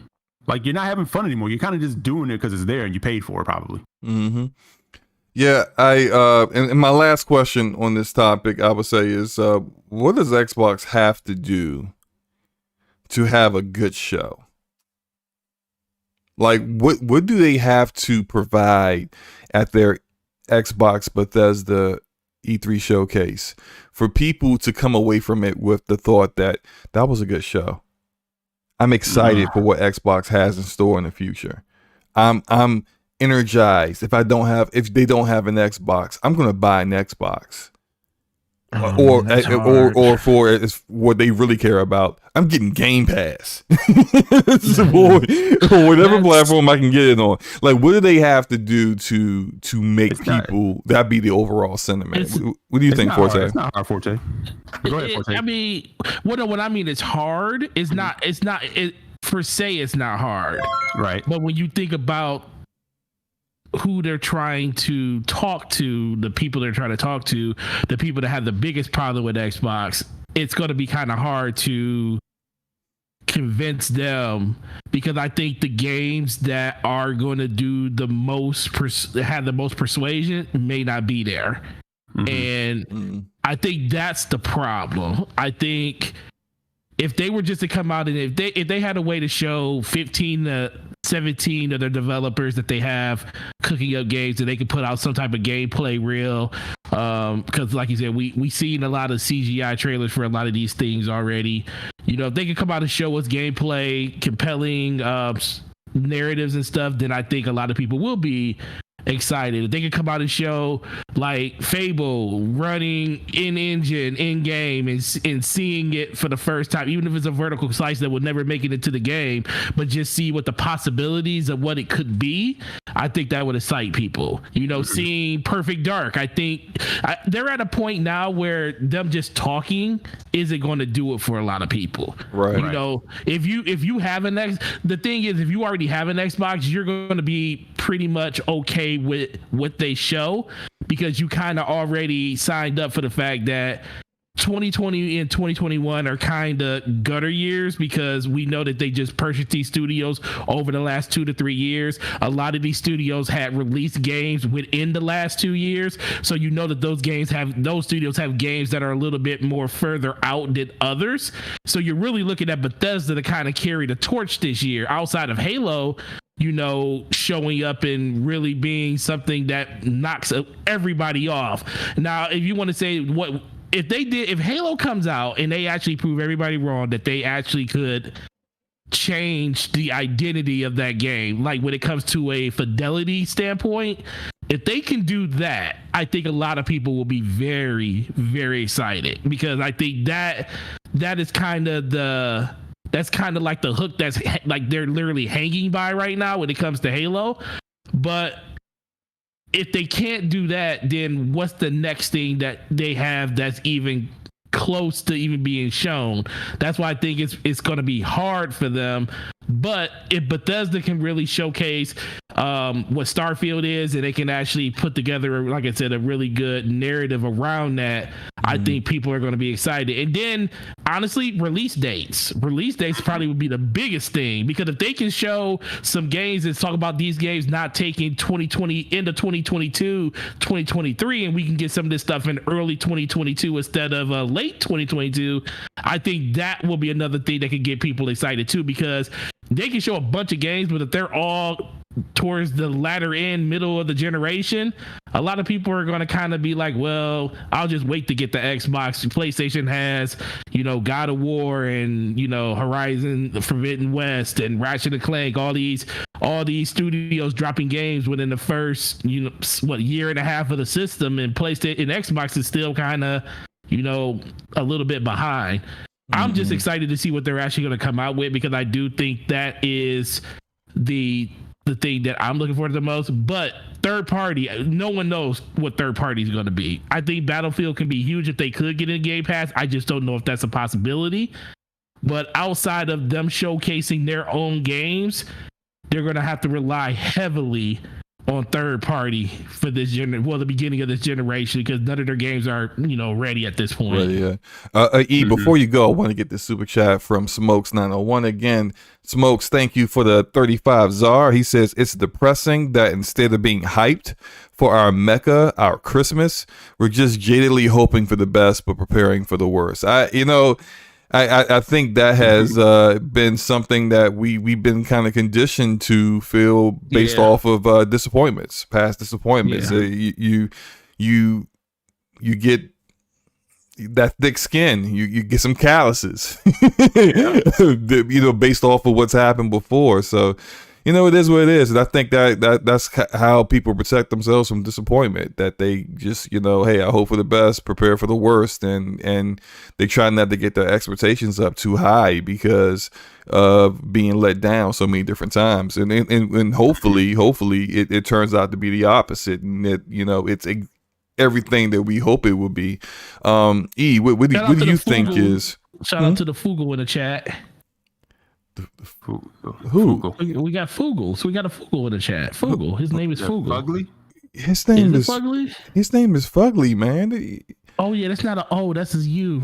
I'm tired. I just guess every what? show. At the end of the show, you got your one. You got your one. There it is. End of the show, baby. Anybody that can pick it out at the end of the show, you get a cookie. Every show. Forte proves that he can't see anything or read anything. Forte proves that his dyslexia kicks in about 11:30 to 12 o'clock at night every day. Oh man, hey, what do you think Xbox gotta do to have a good show, man? Yeah, I wanted to say one thing before I go into that. I wanted to add on what you were saying. Do you think part of it is, in a lot of cases, more often than not, even though we don't realize it, we see more games that are impressive and fun than we see that are actually bad and broken, right? So when we get into these shows, if it isn't like majority of hitting hard and you just walk away from it like, yeah, I've seen better from something else already. You think that could be like part of it?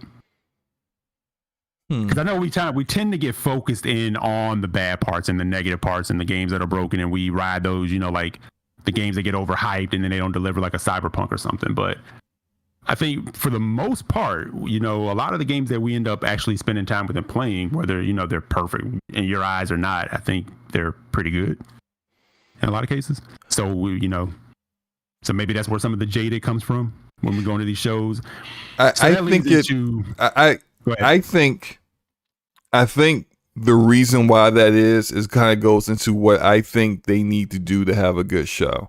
And so to kind of just jump into that, my opinion on it, I think for Xbox to have considered a good show is they need to have, I'm a quote our homie Lord Cognito from the ILP, from Iron Lords, just one. Yep. They need to have one game that universally everybody is going to see and go, oh yeah, that's it. I gotta play that. Yep. Forget everything else that was shown. That's they need it. A Gears moment. Yes. They need a game that is going to be the next great IP. Look at all of the other platforms. They don't just rest on what is their tentpole IP. There's always something new or different that pops up. There's always a surprise. Excuse me. Horizon Zero Dawn was a shocker for people. And you may, whether you feel, however you may feel about the story or not, it's a game that was a surprise IP that turned out to be great. Ghost of Tsushima, I love that game. And that game came out and people were just like, wait, what? This is Sucker Punch? Infamous Sucker Punch? Doing a Japanese samurai game? And it looked amazing and it delivered. That's what they need. They need something to come out of left field and just slap everybody up in their face and say, this is it. This is the next great thing. And with 23 studios, I'm hoping one of them delivers just that. With the budget that Microsoft can provide, with the resources that they need, with now being a part of a big publisher that has and owns a lot of different resources. You need id-Tech? You want to use id-Tech? Don't worry about any licensing fees for Unreal Engine 5. What do you need? What resources do you need? You need more people? We provide that for you. Like, I want to see all of that culminate into a studio hitting on a game that just delivers in every single way. And I feel like even their studios that people don't feel too highly about have that potential. The Undead Labs, the Compulsions, they have that potential to do that, to deliver that. And that's what I think really would give them a good, like, everyone would say, that's a good show, man. Right. Like, even if Halo multiplayer just looks okay. It looks mid, as people like to say. It just looks like Halo multiplayer. No big deal. Even if Starfield looks like, as they say, Fallout in space, which for me is like a complete turn off. I'm out. If that's the case, I'm out. If that's what Starfield is, I'm out. I don't want it. Like, keep it, because I don't care about Fallout. If that's Fallout in space, look, I enjoyed Outer Worlds, but Outer Worlds wasn't like, it was the narrative and the way the game was designed from a narrative standpoint. It reminded me more of a BioWare game than Fallout, than Bethesda. But if that's Fallout in space, I'm good. So if that is the case, but then you get one surprise game. Maybe they show the game from Xbox Publishing, one of those games that really delivers. Maybe it's the Typhoon game or the Orion game, Omen game, whatever these symbols are signifying these kind of games. Maybe it's one of those, but just one. Just one game would do it, and everyone would ignore anything else that happened in the show and be like, "Man, I can't wait to play that game." Yeah, because that's where the conversation gets focused. So even if some of the other stuff didn't necessarily hit or was still good, you have everybody talking about that game, like you said, or like we just said a moment ago. It's like when you saw Gears of War for the first time, you were like, "I don't give a damn what I got to do. I got to get a 360 and play that." Right. If you didn't already have one, you're like, "I got to do it." Because that looks insane. A chainsaw on a. Are you out your mind? Really? I didn't even know we could do that. You know what I'm saying? You need that. And I think that's kind of what they were missing in the last generation. They just never had that game that did that. Yeah. Right? Yeah. So Forte, that's kind of what SloMo kind of hit it on the head, is what I was saying is like, it's not necessarily hard. So I mean, you cleared that up, but it's like, give that game that changes the conversation, that, they got 90 minutes. And if you're doing that thing where you're saying there's 90 minutes, but 20 of your minutes are spent on Grounded and Sea of Thieves, then that's not good. No one wants to see that much of it. I'm pretty sure we'll see something from Grounded, and we'll probably see something from Sea of Thieves. But like those communities are like, we've seen them before. And those games have been played before, and you know what you're getting out of that. Like that should be like a minute each for both of those games, and just to kind of update people, those communities who are playing those games, on what's coming in the future for them. And then we're gonna move on to something that most people really care about. Right. And then don't get me wrong, I'm not saying that that's what it's going to be, but what I'm getting at is like, if that's your flow, then you've already put yourself behind the 8 ball. But if you come out and you're hitting hard, if you come out and it's like one thing after the next, and it's just building up and it's ramping up, and everything people are seeing is like, wow, okay. And then the culmination is later on when you're looking at Twitter, everybody's talking, like you said, about, I just need that one, like Cog says, then everybody's talking about that one. Then you got something. Right. Because then it becomes a thing of, I want to see more of that. And now you're starting to build a little bit of trust where people are like, okay, what else you got? Yeah. You've got their attention, Right. It's like that the DiCaprio meme from Django, like you have my now you have my curiosity, however it goes. I can't remember. I can't play the movie, but like now you got my attention. Yeah, exactly. Like, that's it. Right. That is exactly. Thank you, E, because I know Forte would have got the correct quote for me. But and real talk, there's nowhere to go but up from here, because every show people are already looking at you at the bottom. So you can go up. Yeah. You can rise. And that's what everybody, I think that's the only thing. You just got to come out of this. Not that you have to fix all of it to like on Sunday. I know people are kind of setting that up where it's like, this is it, put up or shut up. But we've been saying that for the last 5 years, and then it becomes wait till next E3. You can't leave it with like wait until next E3. You're out of those. But you have to at least have a roadmap, something established where people are like, I'm ready to see what else you have to present when you're ready to talk about it. And I want to see more of this thing that you're talking about. Halo's fine. We'll be rocking on that. And hopefully Starfield is game of the year contender, like people already giving it without seeing it. But yeah, that other thing that you got, let's see it. Right. Well, I mean, look, hey, we've had an awesome show. Shout out to everyone. We're almost coming up on 3 hours. So shout out to everybody that's listening and watching right now. We had issues. We had audio issues. We had the stream cut out for a moment, but y'all came back. I so appreciate that. I love you guys for that. That you guys stuck with us regardless of all the OBS or YouTube, whichever was the issue causes for us having some issues. You guys are still here. Hope you enjoyed the show. A couple super chats before I get into the outros real quick. We got Everborn Saga. What's up, Everborn? Appreciate you coming through with a $2 super chat. He says, "What's good, my brothers? Just checking in. Glad to see you here, bro. Hope you're having a good one." And then we got Smokes again. Smokes is very active tonight with the 35 Czar. He says, "I take a 45-minute show that with 3 high-quality melt-your-face games, then a 2-hour show with bargain bin fodder, but yet Xbox needs to show just one." Yo, I 1000% agree with Smokes on that. Give me 3 high quality melt your face games in a 45-minute show instead of 2 hours of me just sitting there and trying not to nod off and like, what's next? What time is it? Like anytime I'm checking the time, right. It's not good. It's not good. Basically, what you're saying is, I don't want to be surfing Twitter. Yes. Until later. I don't want to be, seeing the reaction on Twitter of the midness, like nah. I don't need any of that. But let's get to these outros, man, and shout out to everybody that's came through. Again, I appreciate you guys. I'll let the guests go first. Eric, thank you for coming through, bro. Once again, well, like I said before, the guest that has been on the show the most, because you're such a high quality podcaster and just a great person in general, man.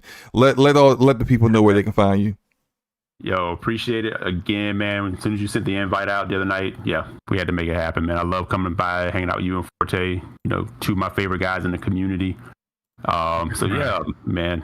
Much appreciated. Shout out to Fonz for coming through. We don't get to talk to Fonz like in podcasts as much, these days. I know he's busy a lot, so anytime I get that opportunity, it's always appreciated. But the chat, you guys were awesome tonight. Appreciate you. Thanks for having me. Let me rock out with you guys here. So yeah, man. Big week, man. I mean, that He-Man trailer. Woo. Yeah, I saw that. That was fire. That was fire. I was like, yo, Powerhouse, man. Powerhouse. They bring it. Yeah, that was fire. So that was. It's been a good geek week so far. Even if it's not all been home runs, it's just been a good geek week so far. Hopefully it continues. Hopefully Sunday is great, and the rest will be 3 weeks. So yeah, but yeah. But other than that, you can find me on Twitter, EC Jackson with an X.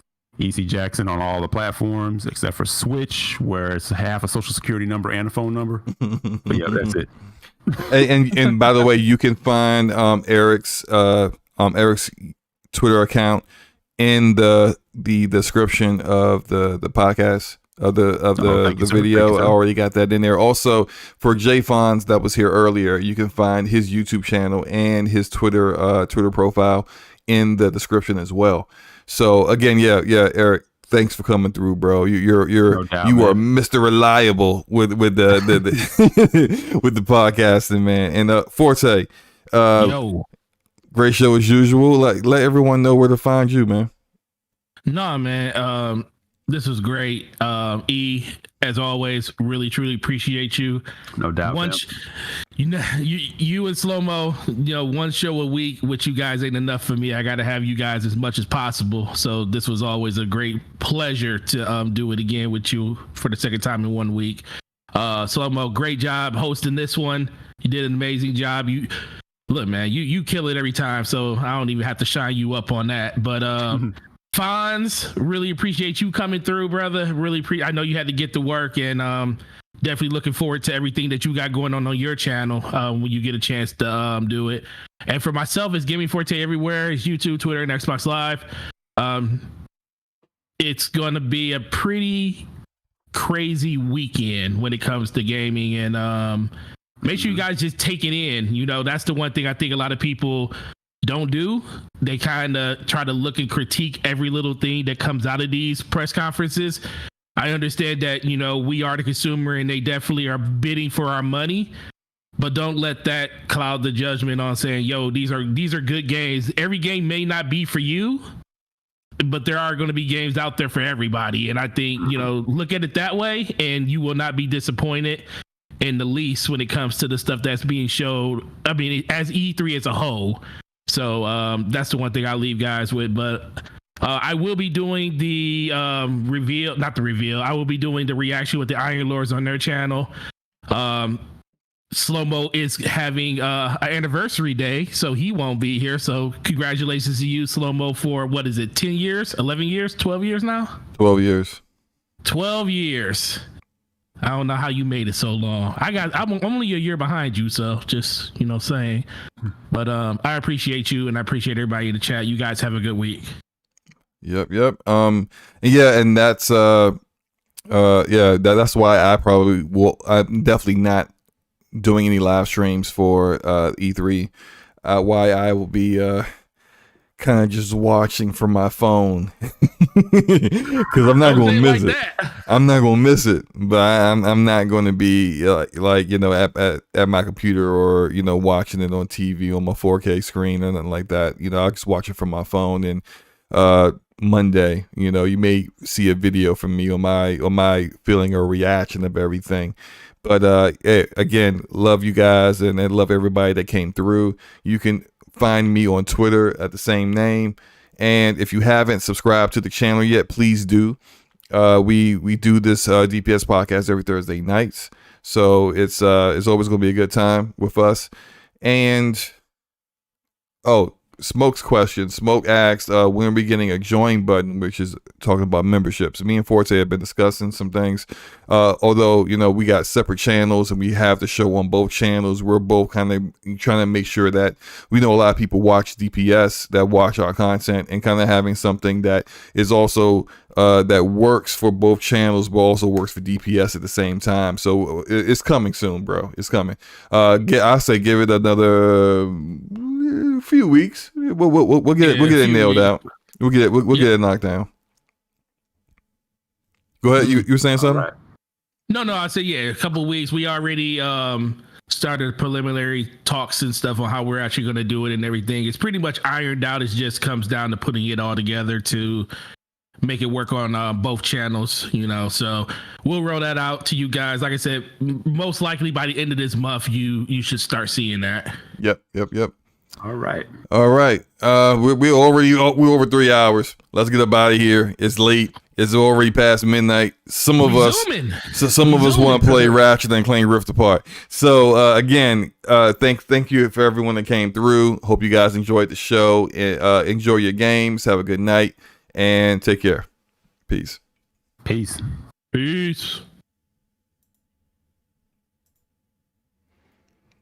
And we're done.